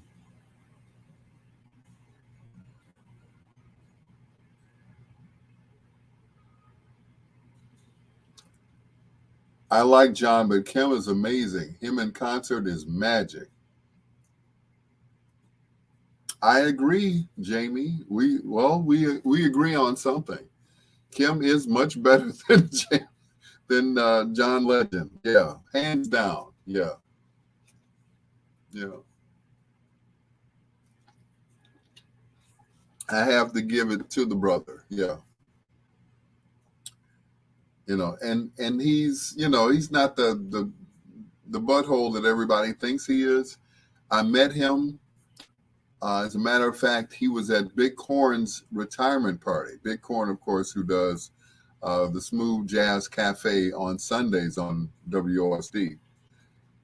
He and Kim are friends. As a matter of fact, he came to his retirement party, and I said, "Look, don't think I'm gonna sit up here and play no music for no celebrity because he's here and this, that, and the other, and blah blah blah." And I went on, and the whole time I'm talking, I'm playing his music behind me.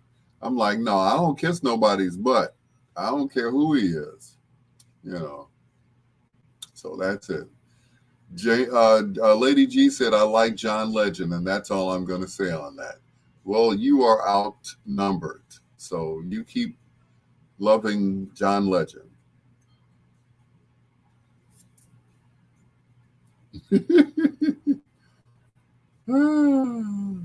Guess I'm the rebel in the bunch. Yep. Sure enough.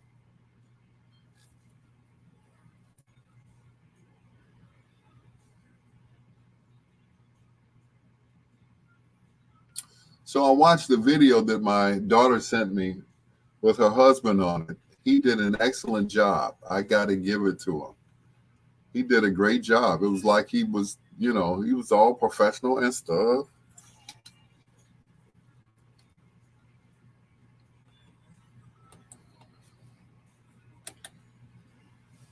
Al Jarreau, and after all, right here on Bedtime Stories. The show designed with the lovers in mind, where we put you to bed, but never to sleep with the greatest love songs of all time. Of course, we're having a discussion about John Legend versus Kim. Janine Lee Jefferson says, Kim isn't flashy. He's not on the red carpet. He keeps his business to himself, but I heard he's a great humanitarian. Yes, he is. And as far as Mr. John Legend is concerned, I'm not a big fan. I'm just not. I met Kim at a retirement party for Big Corn, and I said, just because you're here, don't expect me to play your music because you're sitting here. I proceeded to play several of his songs. He's a great singer. He's a great performer, and he's a pretty good guy too. He took my joke very well. He didn't take it personal. So it's like, okay, and I'm not gonna take a selfie with you either. So I still have that selfie, of course. It's George Benson. He won a Grammy for this album. This Masquerade. The name of the album was Breezin'.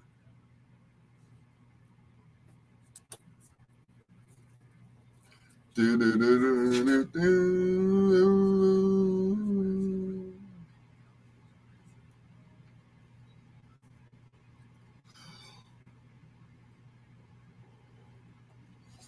Do, do, do, do, do, do, do, do, do.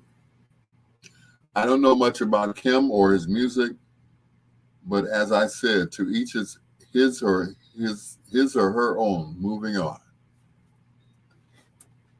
Yep.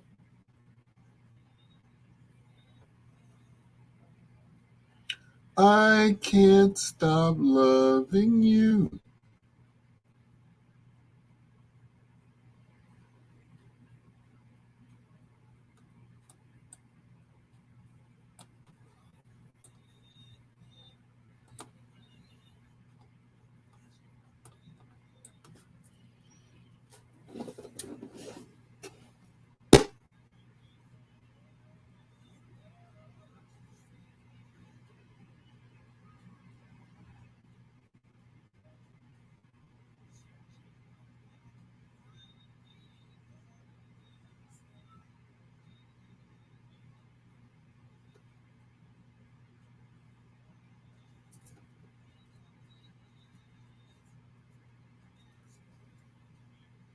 Lost in the masquerade.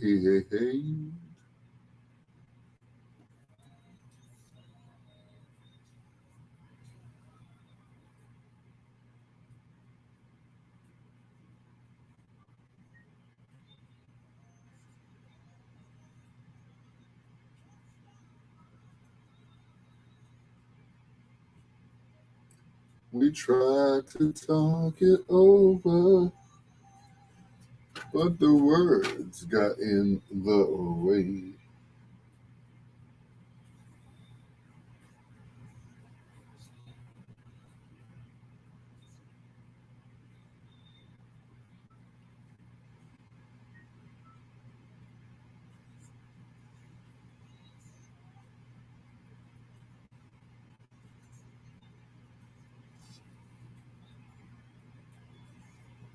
Wow, the whole audience has masks on Kimmel's show. Let's see what they have on the other Jimmy Fallon.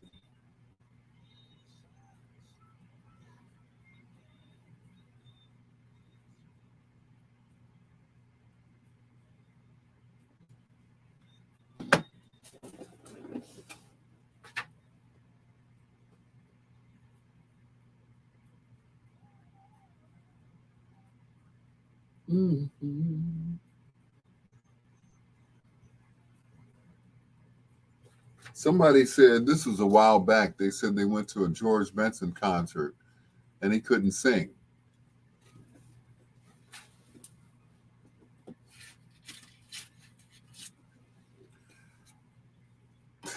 It's like, oh God. Remember the drummer Buddy Rich? That's like going to a Buddy Rich concert and says that Buddy couldn't sing.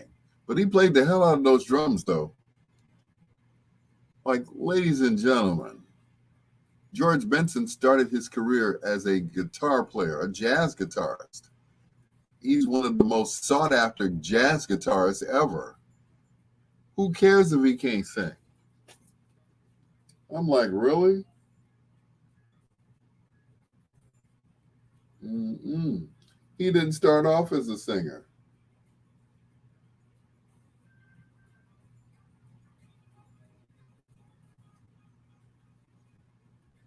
Which is why most jazz purists were pissed off at him when he started singing. They're like, oh, when are you going to play the guitar? So now people who have been introduced to him as a singer, they're like, oh, and he plays guitar well. Duh. Lawana Trailer. Hey, Lawana. Hey, Lawana. Hey, baby.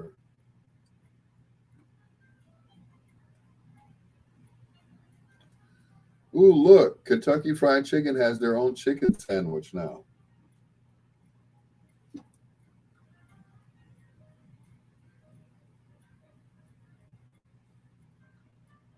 That's cool.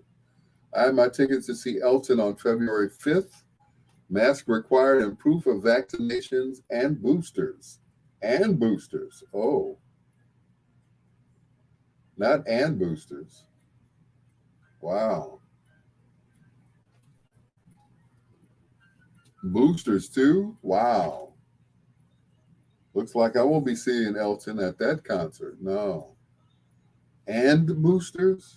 Nah, I'm good.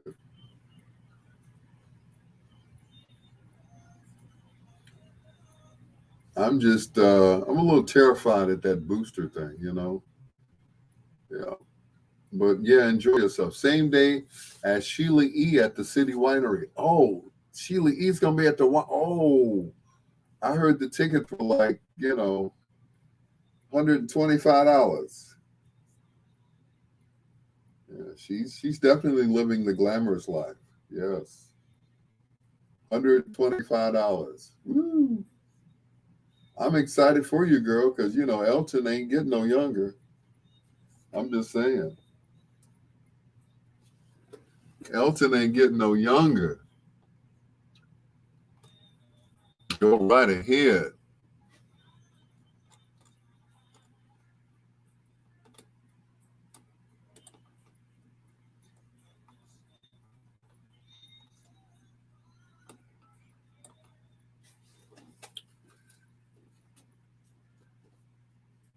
It said, be more terrified to F the casket. What? Okay. This is Elton's farewell tour. I'm sure it is. Yeah. I mean, the man is what, 80 years old now?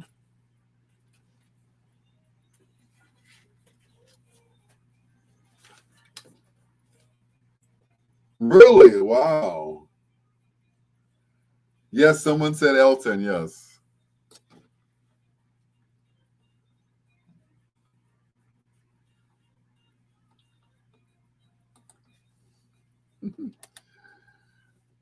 That is the album that gave him a Grammy. Yeah. Best New Artist. How about that? And he'd been performing since he was like a teenager with brother Jack McDuff as a jazz guitarist. That is George Benson in this masquerade right here on Bedtime Stories. With your peanut butter brother, Dr. Al Greer. Janine said she has tickets to see Sir Elton John and his farewell tour.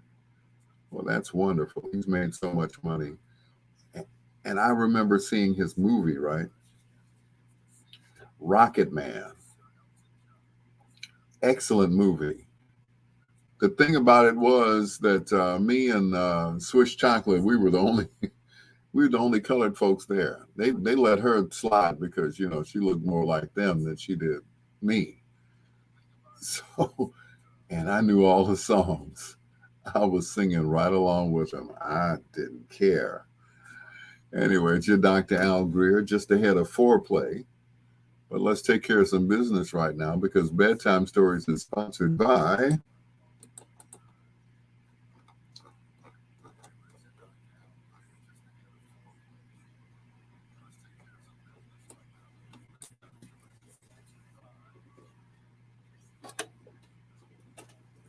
Oh, okay. The booster is a half dose. Okay.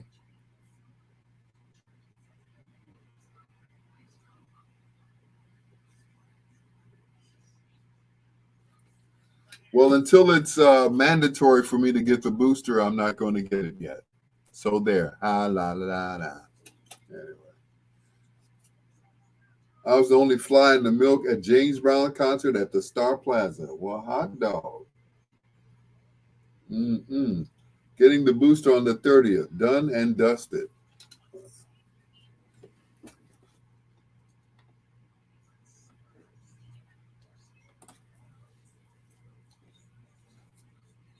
With that's your Al Greer. Yes, on WOSD Radio DB Chicago, WDLB Indianapolis, WRLN Radio, a Ray Neal media station, the best music of your life.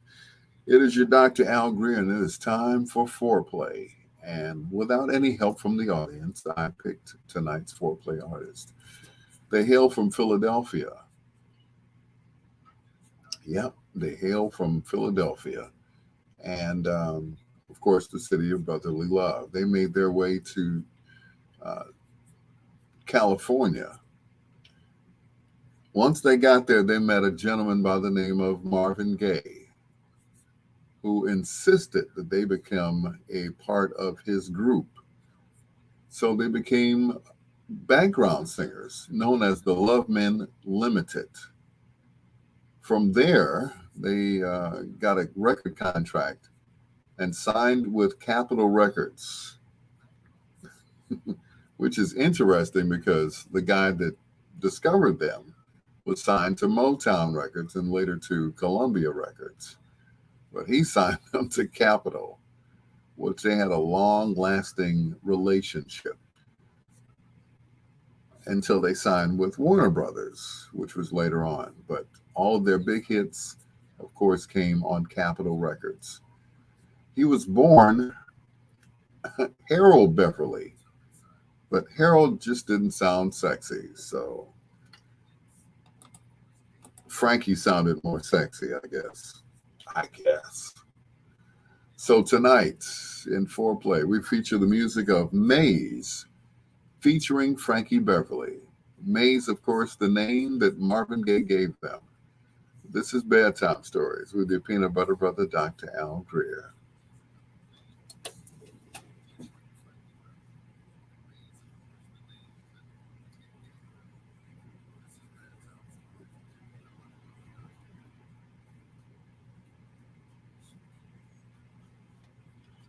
My lady, oh sweet lady of magic.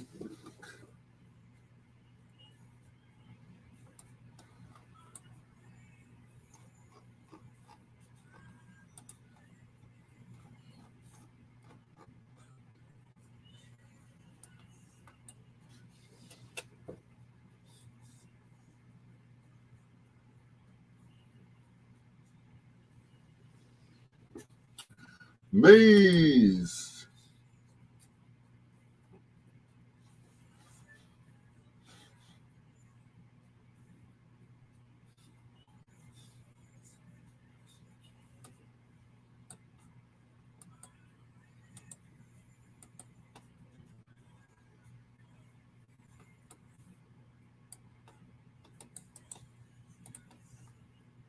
So much magic. My immune system is very low. I don't have options to take chances. Now my face is swollen. Oh, yes, they're from Philadelphia originally.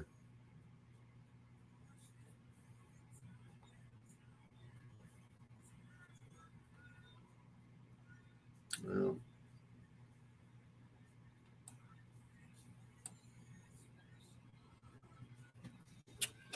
Yep, originally from Philly.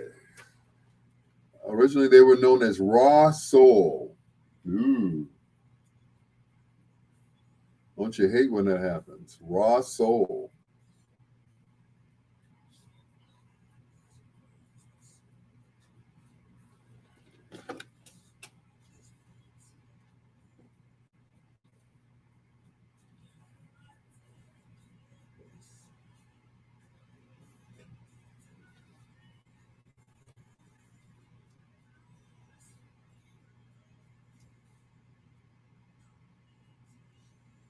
She's had COVID 3 times. Good Lord. Wow.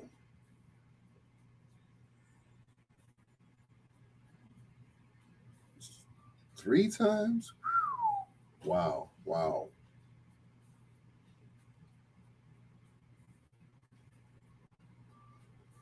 Love Frankie Beverly. He puts an amazing concert on all the time.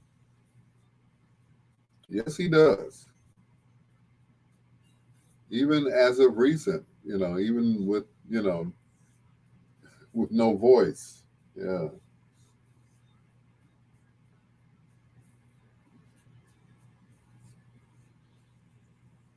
Yeah. Do you know she's vaxxed?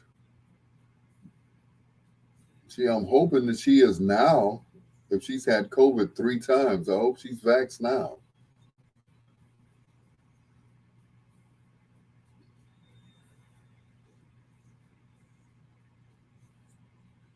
Once before vaccination, twice after. Thank God she got it. Wow.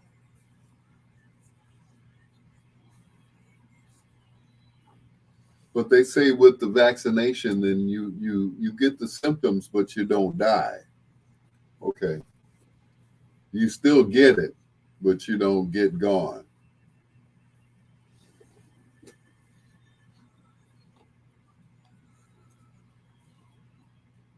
I think before it's all over with, everybody's going to have it at least once.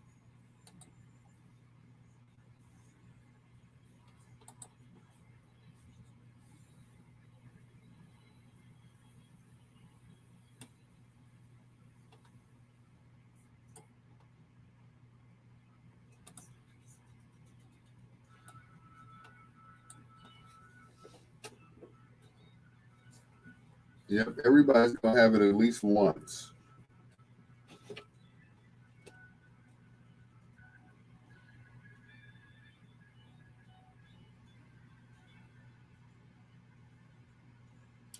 Frankie opened for the Isley Brothers one time, and by the time the Isley Brothers came out, people were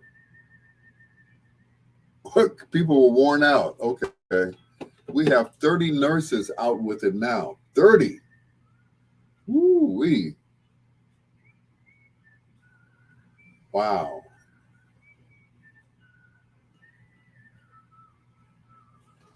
Mm, mm, mm.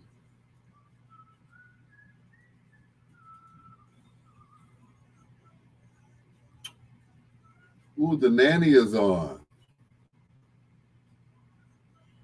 Cozy TV.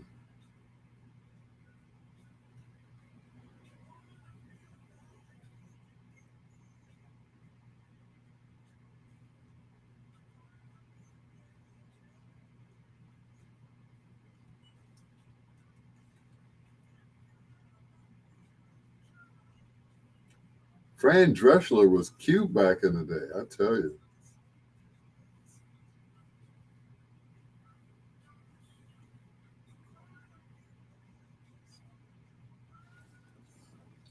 I know that's right. Thank you for your service, Jamie.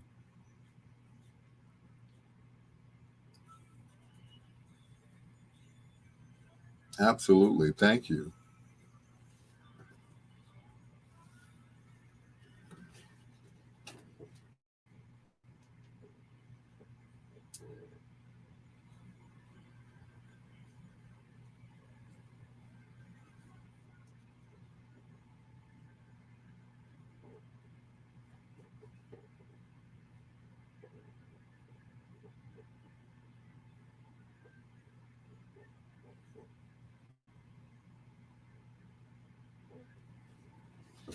Our emergency rooms are on a 4 to 6 hour wait.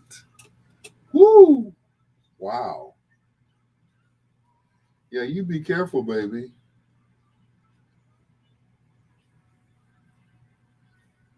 I work in patient access and registration. Mm, yes, please be careful.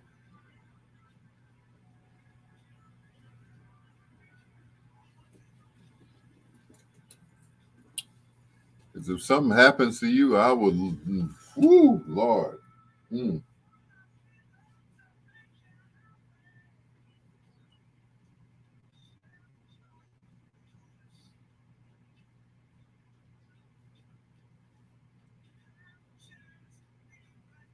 mm, mm. She said, I don't play with the Roro. I know that's right. Go on, baby. Mm-mm.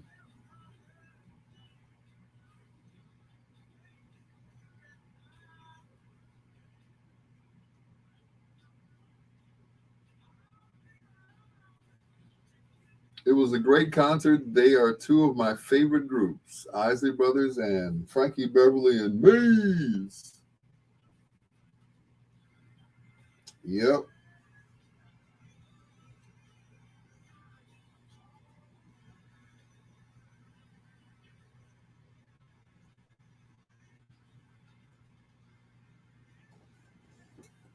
Some doctors' offices are only accepting vaxxed patients. Well, that's crazy. You have to be vaxxed in order to see the doctor? Okay, that's crazy. That, yeah, that's crazy.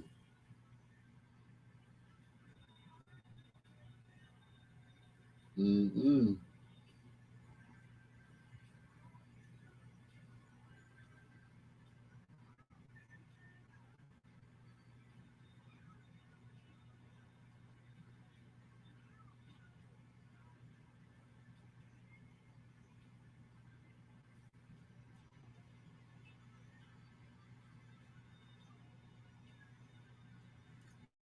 Wow.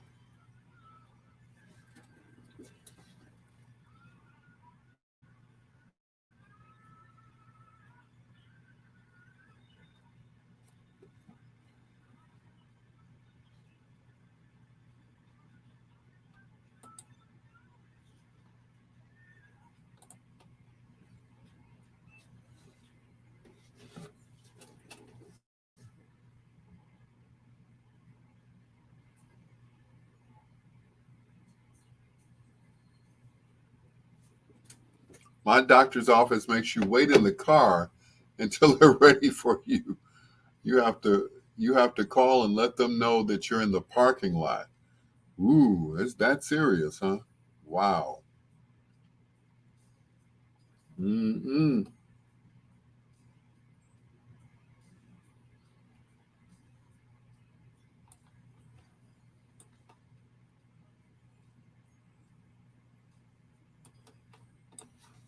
That is crazy. Wow. Make you wait in the car. Okay.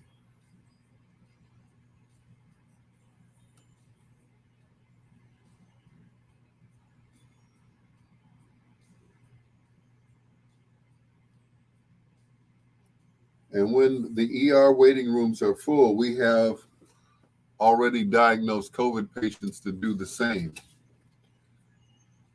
They ran out of beds for regular, actually ill people who need heart transplants, had strokes, broken arms, blood transfusions, not simply stubborn folks. Okay. Wow. Mm-mm-mm.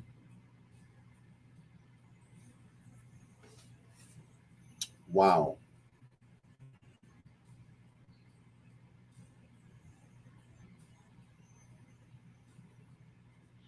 Makes sense to me.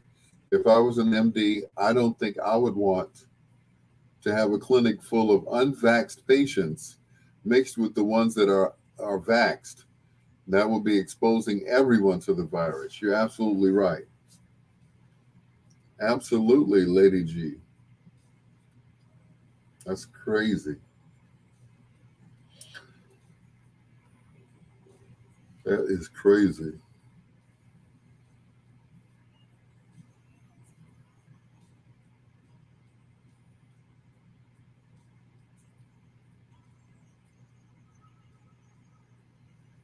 Mm-mm. Yep. Lady G was a nurse at one time at Mercy, Mercy. Doom, doom, doom, doom. Just the other day, we had 14 patients that have been that have been in ER beds for days. No room upstairs. Wow.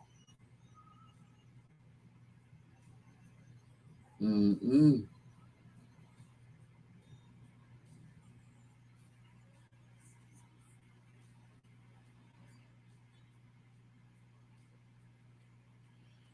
That's just too much. Too much.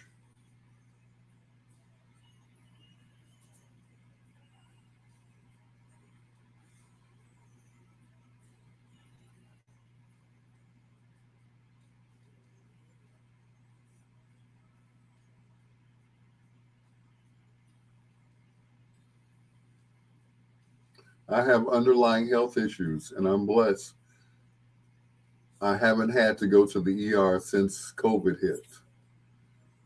I did when they first hit back in March, and they swabbed me and everything else, and they said I didn't have anything, and I never went back. I never had any other symptoms except I had a cold a few weeks ago, and it left.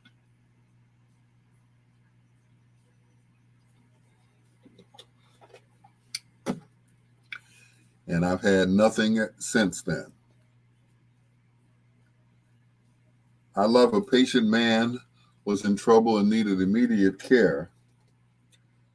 He went across 3 states and couldn't get beds at all. The next state with beds, the man died, but COVID folks want to come first. ER is not a line, it's the most severe. Okay. The most frustrating part of people who come in for hangnails go home. I know that's right. I hear you.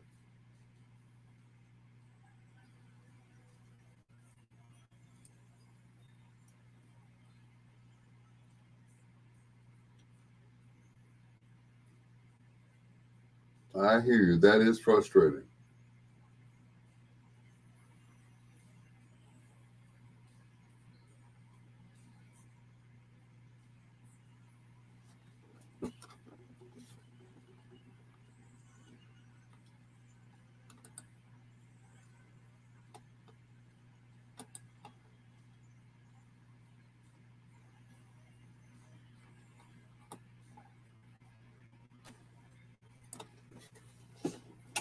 Mm-mm.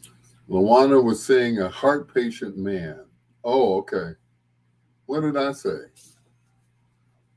A heart patient. A heart patient man was in trouble and needed immediate care. That's what I thought I said. Okay.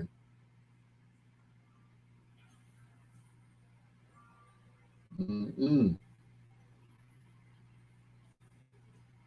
I hear you. Well, once again, Jamie, please be careful, okay?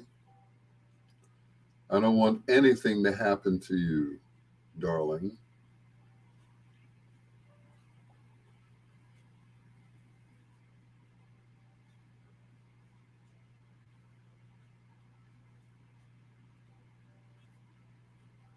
Oh, I said, love a patient man. I'm sorry. A heart patient man. Okay, all right. It's frustrating when people who put in no effort to save their own lives now want people to do everything possible to save them. Hmm, I hear you.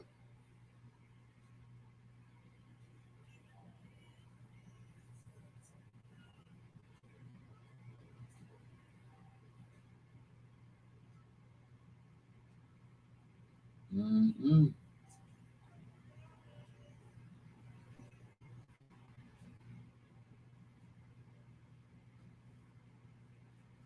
Get the damn vaccine. I know that's right.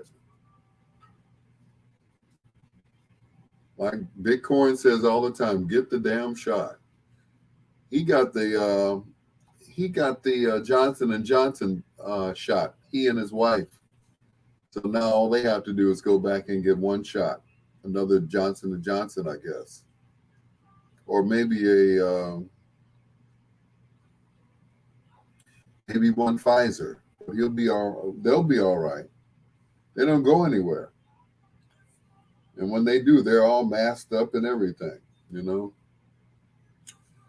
bypass others who had no choice in their severe condition. I hear you, Luana. Thank you.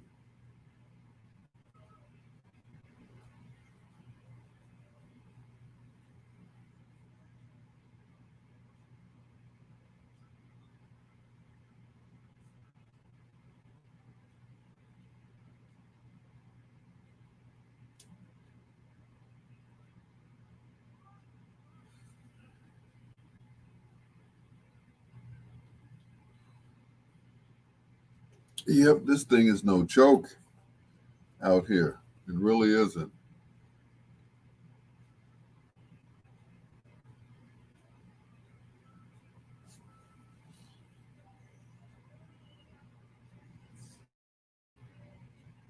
Deli Dell, George Henderson, Tom Ace Thompson. What's up, cuz? They popped in and popped out.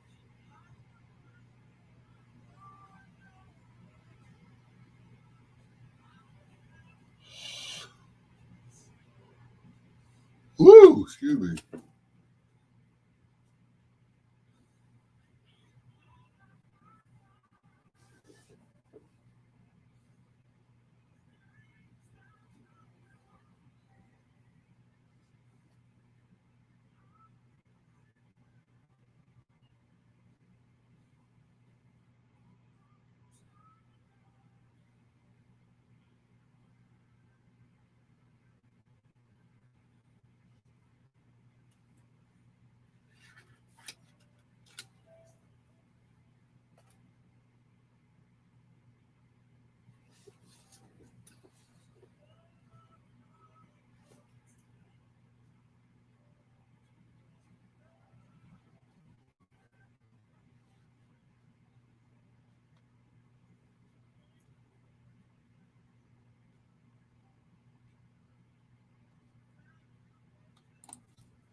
Wrapping up Foreplay with Mace featuring Frankie Beverly. That is Reasons on Bedtime Stories. I almost said the other radio station. Bedtime Stories with your Dr. Al Greer. Thank you so much for joining us. And thank you for sticking and staying with us. We were talking about the vaccine.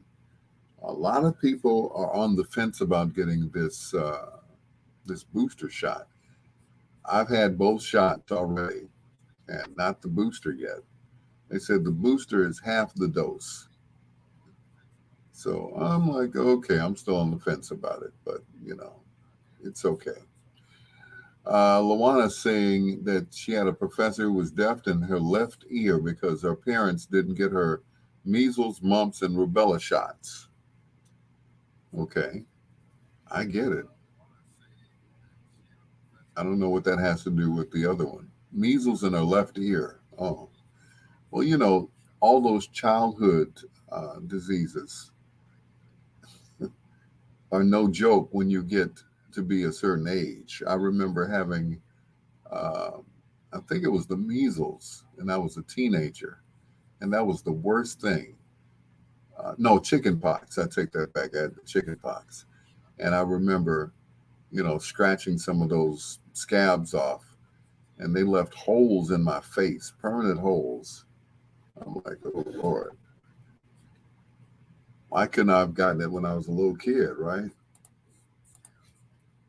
Neighbor from across the street gave it to us. Yeah, I remember. It was little James Henderson. He gave me the chicken pox, boy. I tell you, I was out of school for like 3 weeks. When I got back to school, one of my classmates who was in the band, he had taken my girlfriend. Rest in peace, Lucky. Rest in peace. It's your Dr. Al Greer. This is Norman Connors featuring Michael Henderson. You Are My Starship on Bedtime Stories.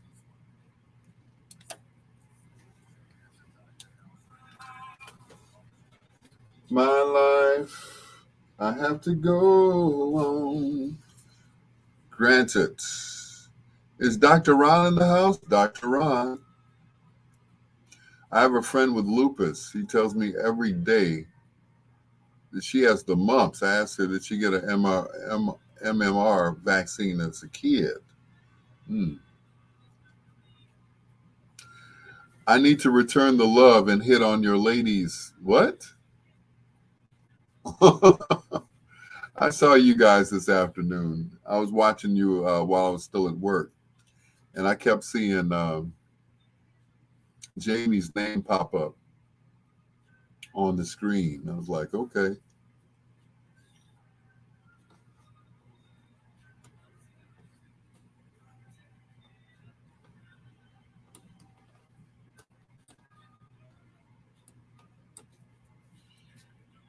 Yeah.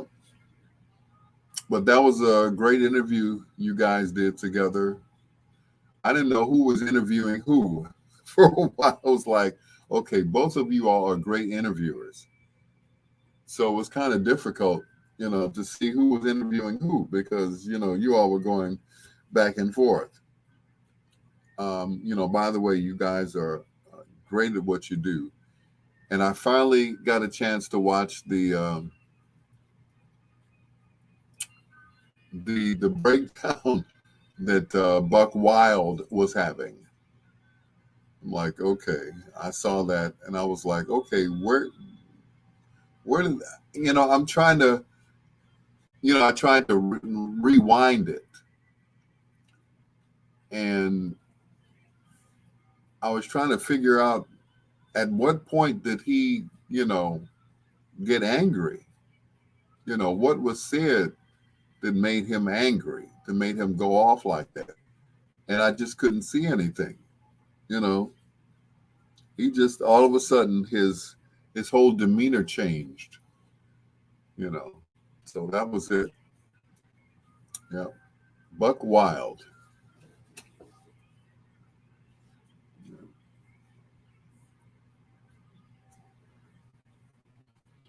Luana said doctors give vaccines to adults who missed them as a kid. That's just terrible.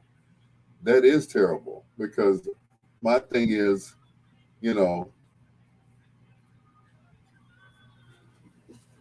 once it's over with, it's over with. You're just on your own. Lady G said I had measles as a child and my mother kept my room dark. and made me wear sunglasses so I wouldn't go blind. Really? Okay.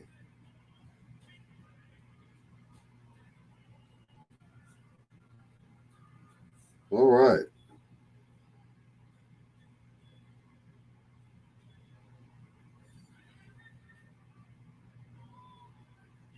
That's got to be.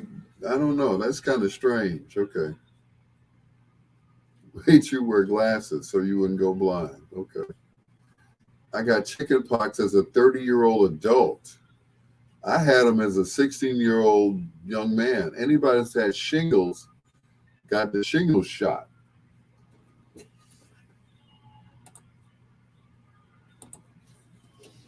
Mm-mm. My mom had 5 kids, and we all had the mumps at the same time. That was that was the course before the vaccine. Yep, pretty much so.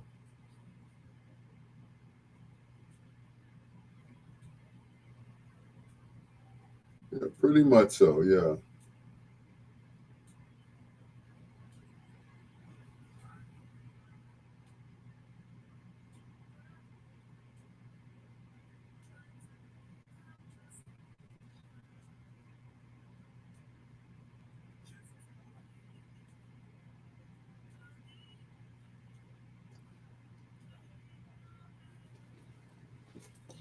I did get another one when I turned 65. Okay.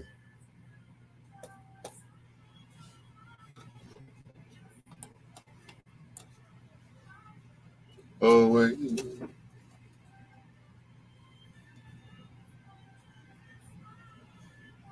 Mm-mm.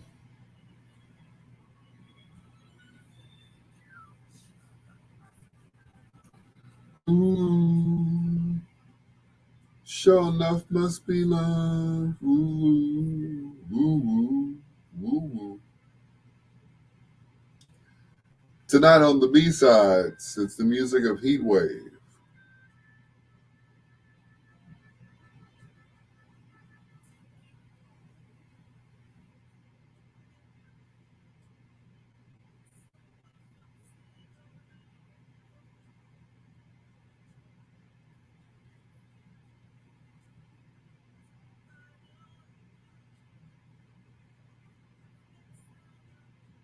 Hmm.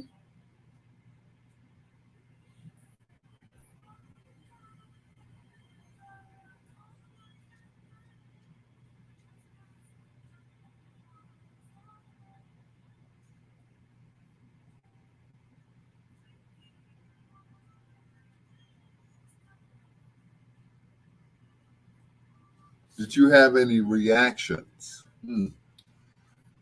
Well, once again, when you get childhood diseases at a certain age, that age when you're no longer a child, they can affect you in different ways. I've heard some instances where men have been rendered impotent due to childhood diseases. Impotent. Woo-wee. Mm-mm. If you had the chicken pox or the shingles, the virus is dormant inside of you. Anything can cause it to flare up. Okay. Wow.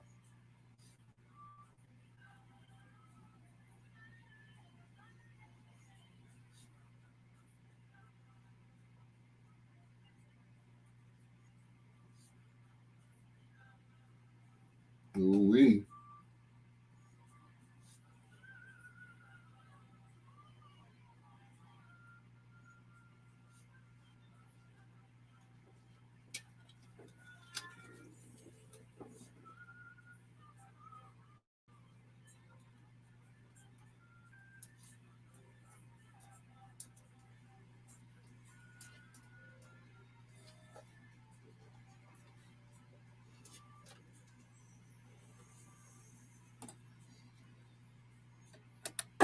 Heat Wave from 1976.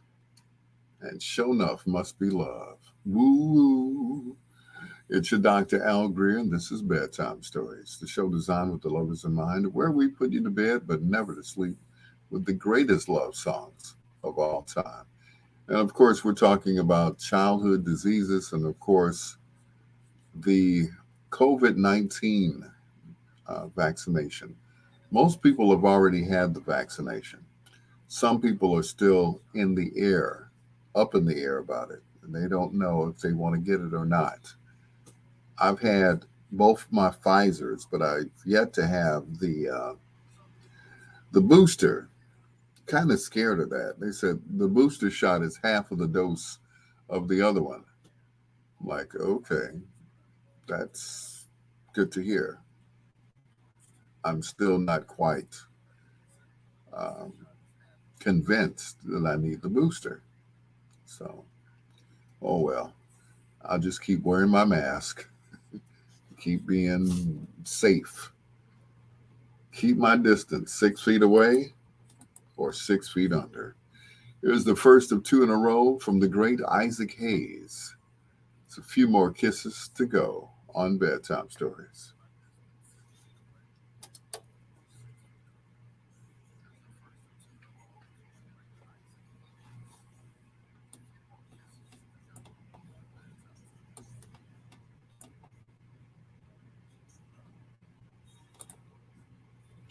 For the thing I've waited for so long.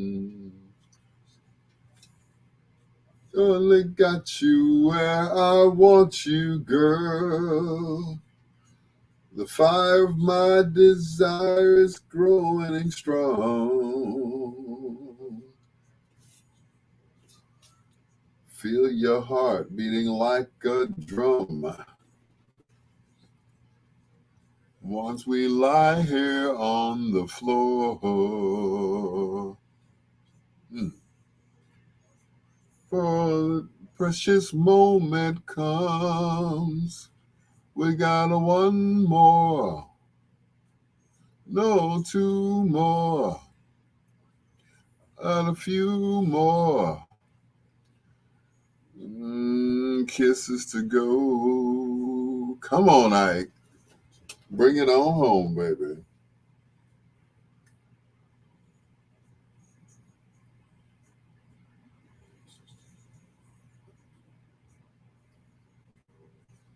Be like I want you.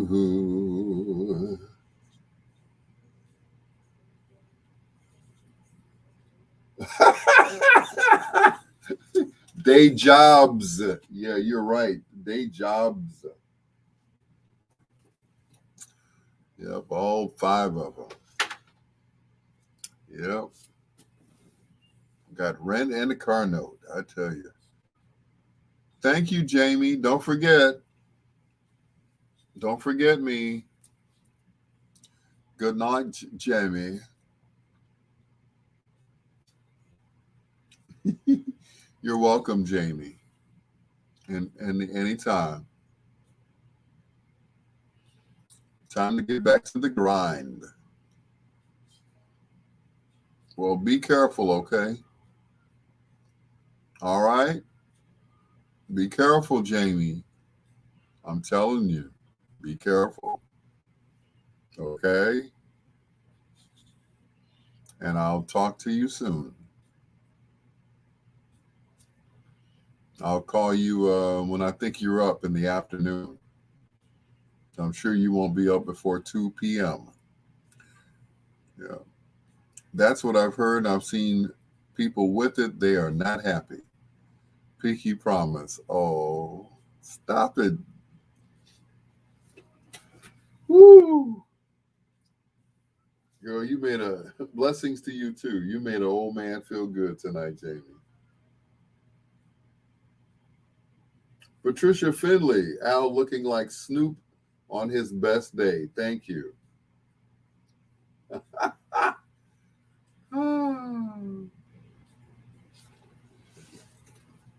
Call me early morning. Okay, I will. I will actually call you when I wake up. I know you'll probably be getting home and going to sleep, so I'll call you before you go to sleep. Because I have to get up. When you get off, I'll be getting up. So, yeah. I have to be somewhere at 10. Did I see your message? Wait a minute. Let me look.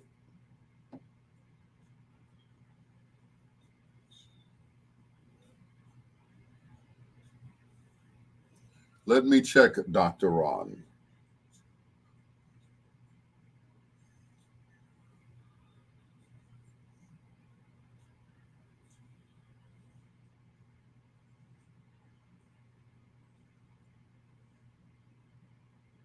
Kisses to go. You look forward to it. Oh, thank you, Jamie.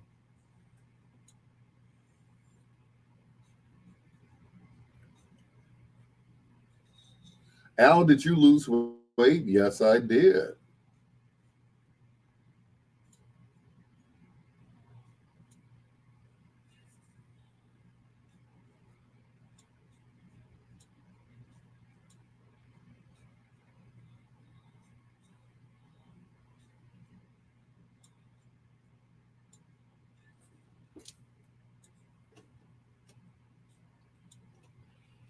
Yes, I lost about 30 pounds.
Not yet.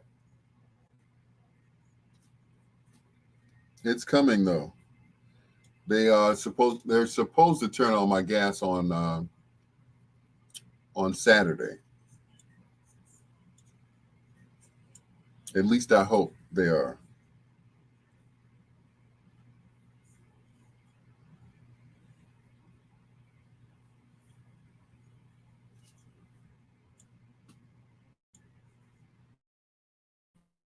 Dr. Ron, good night, sir. Thank you so much.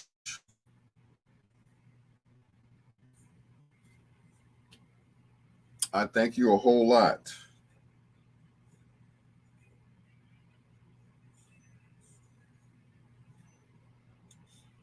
More than you'll know. Anthony Thomas, what's going on? Having trouble trying to get on, really? Okay. Jamie, are you related to Johnny Gill? No, she's not.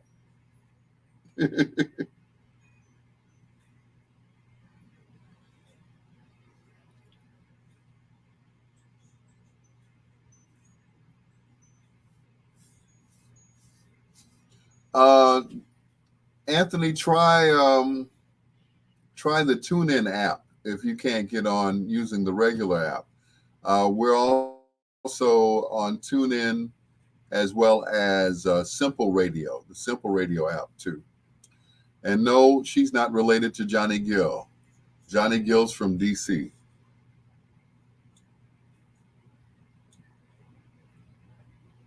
Jamie is from here.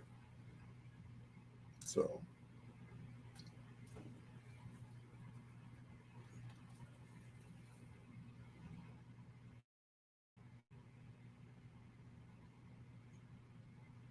you good now? Okay, cool. Okay,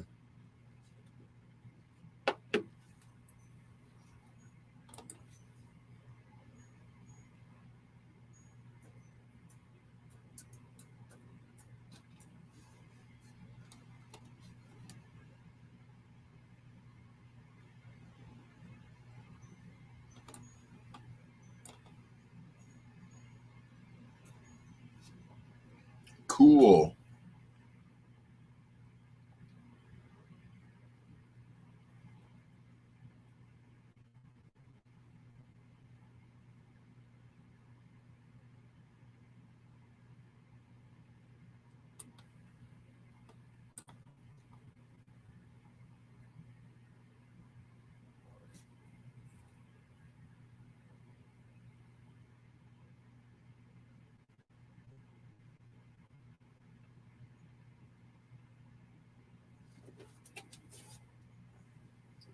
Yep, Pat Finley. I've lost 30 pounds. I started going to the gym and working out and running on the treadmill and all of that stuff.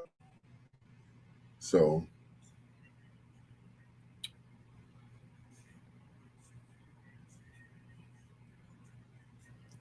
hopefully by the summer I'll have a six pack and I'll be walking around with wife beaters on.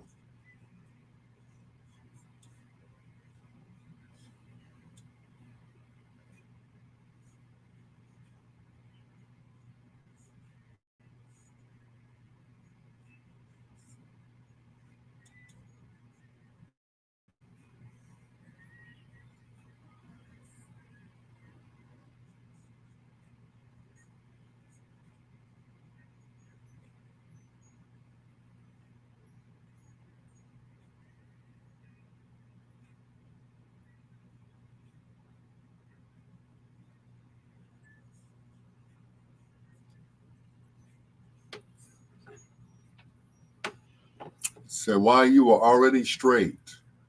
Well, I had to lose the extra weight because that was the cause of my diabetes. So I had to lose a little weight and drink a little bit more water. So the combination has worked really well.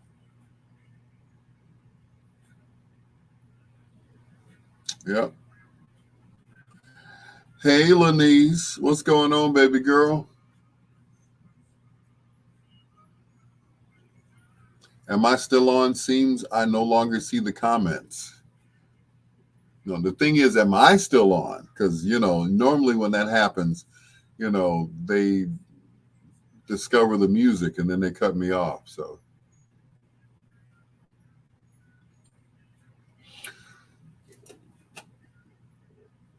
excuse me. But they haven't cut me off yet, so I'm good.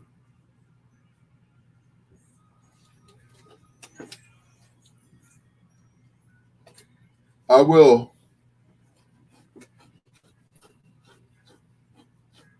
All right. You're a mommy now.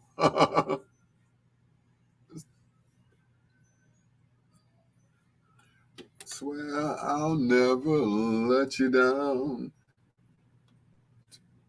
Come live with me. Just as long as the world is round, I swear I'll never let you down. Isaac Hayes, two in a row from him. That is Come Live With Me from the album Chocolate Chip for Jamie, right here on Bedtime Stories. With your peanut butter brother, Dr. Al Greer. Hello to Lanice, my goddaughter. Also to Lawana Trailer, Patricia Finley, and Anthony Thomas. Thank you so much for joining me. As always, I appreciate you guys. I really do. And don't forget, I still accept donations. Donations via the Cash App. That's Al P. Greer, $ Al P. Greer. That's on the Cash App, all right? I take all donations. I don't care. It can be $5, $10, $15, $20. Nah, I better make that $20, $25, $30. I remember one guy sent me $10 one night. I'm like, what am I supposed to do with that? That's not even enough to put in the gas tank. $10? Well, that's what I asked for, right? What they say, a closed mouth doesn't get fed. And beggars can't be choicey. So, yeah, I was like, okay, I'll take that $10. I was proud of it too.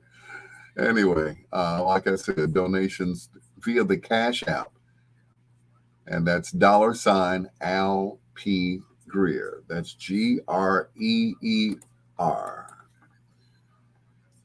Here's one of my favorite groups, not only because my uncle sings in it, because they're just my favorite. These are the Shylights. Gonna give you my $5 of love with $1 million bill on top. The greatest album to me is Black Moses. Mine too. He's got a version of Going in Circles that is just superb.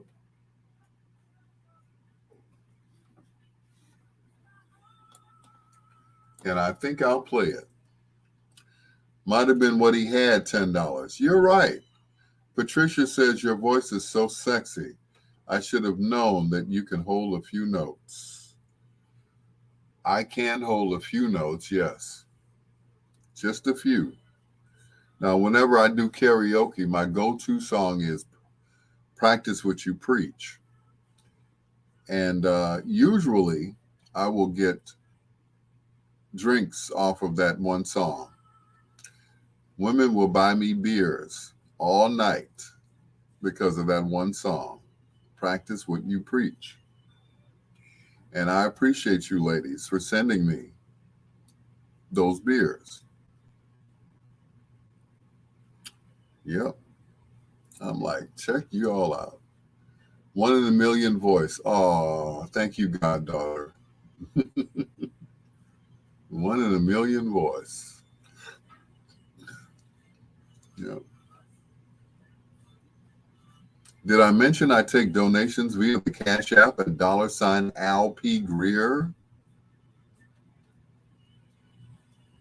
Just thought I'd throw that out there, okay? Ooh, wait a minute. I hear my phone going off already. Cha-ching, cha-ching.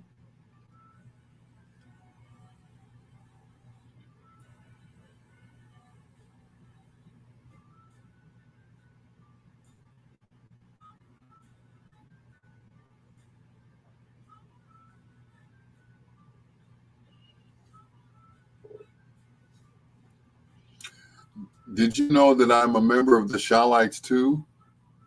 I saw you in the video, sir. Absolutely. Yes, I did. Yeah. I saw the video that, I mean, every morning I wake up to Uncle Marshall's posts at like 5, 6 in the morning. He's already posting stuff.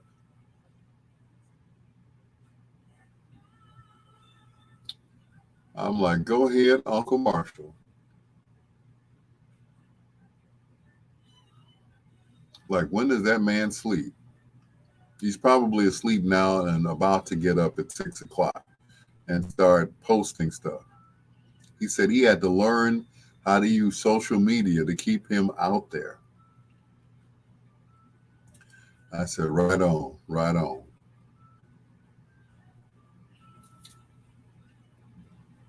But he's going to keep the Shawlites going as long as he's going.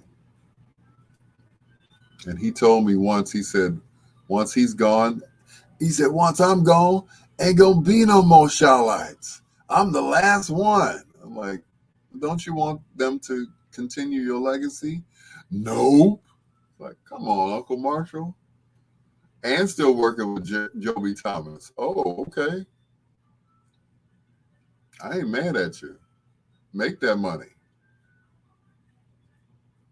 But, you know, he calls them sidemen anyway. You know.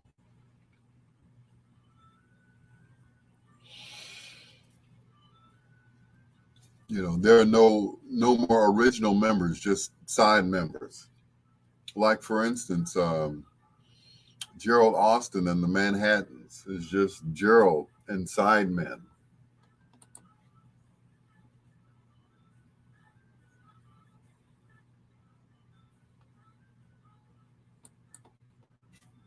Yeah. Sidemen, as he calls them.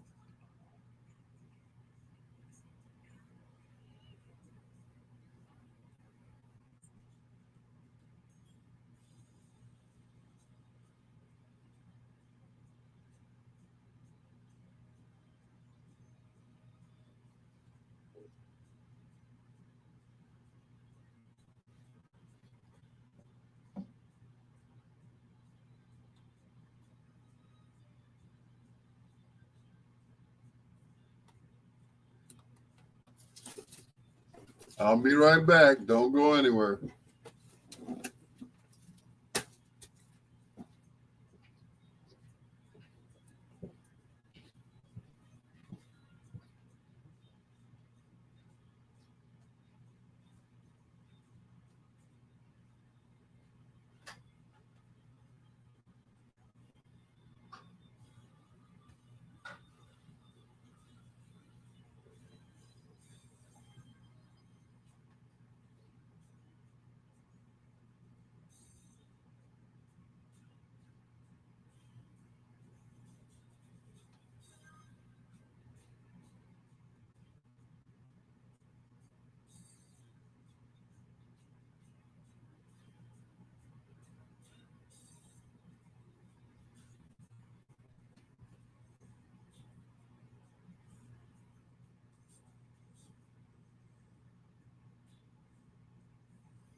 He's back.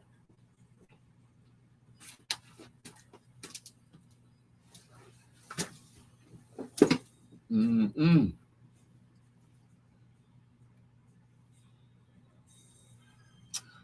All right, Patricia Finley.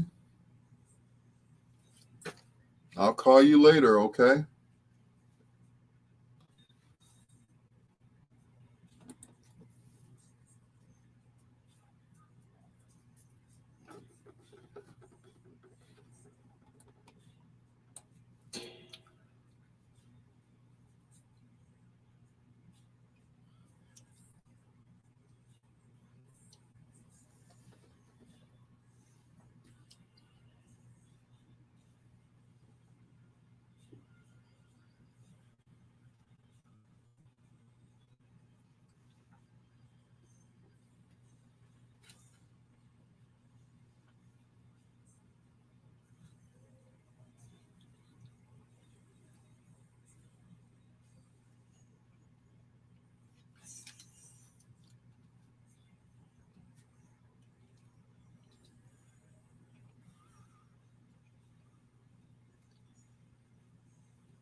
I wish I could play the rest of that.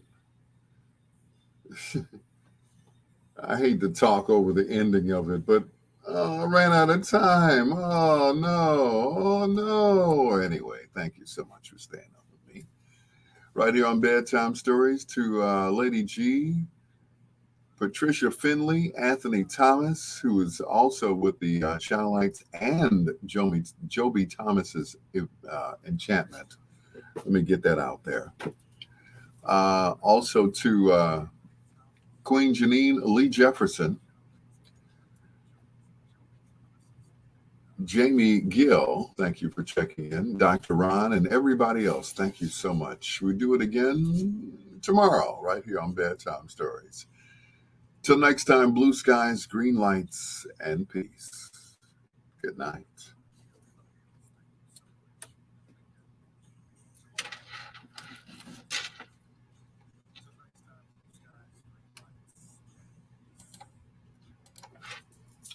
And that's it, folks. That's another one in the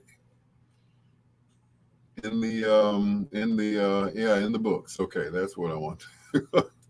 Thank you so much, Janine Lee Jefferson, Jamie Gill, Patricia Finley, Lady G, Dr. Ron, everybody. Thank you so much. I appreciate you guys so much. And like I said, we do it again tomorrow, right here on this here radio station and the other ones as well. All right. Peaceful dreams, peaceful risings, and all of that stuff. Happy birthday to Anita Baker. We'll be playing her music all week long. That's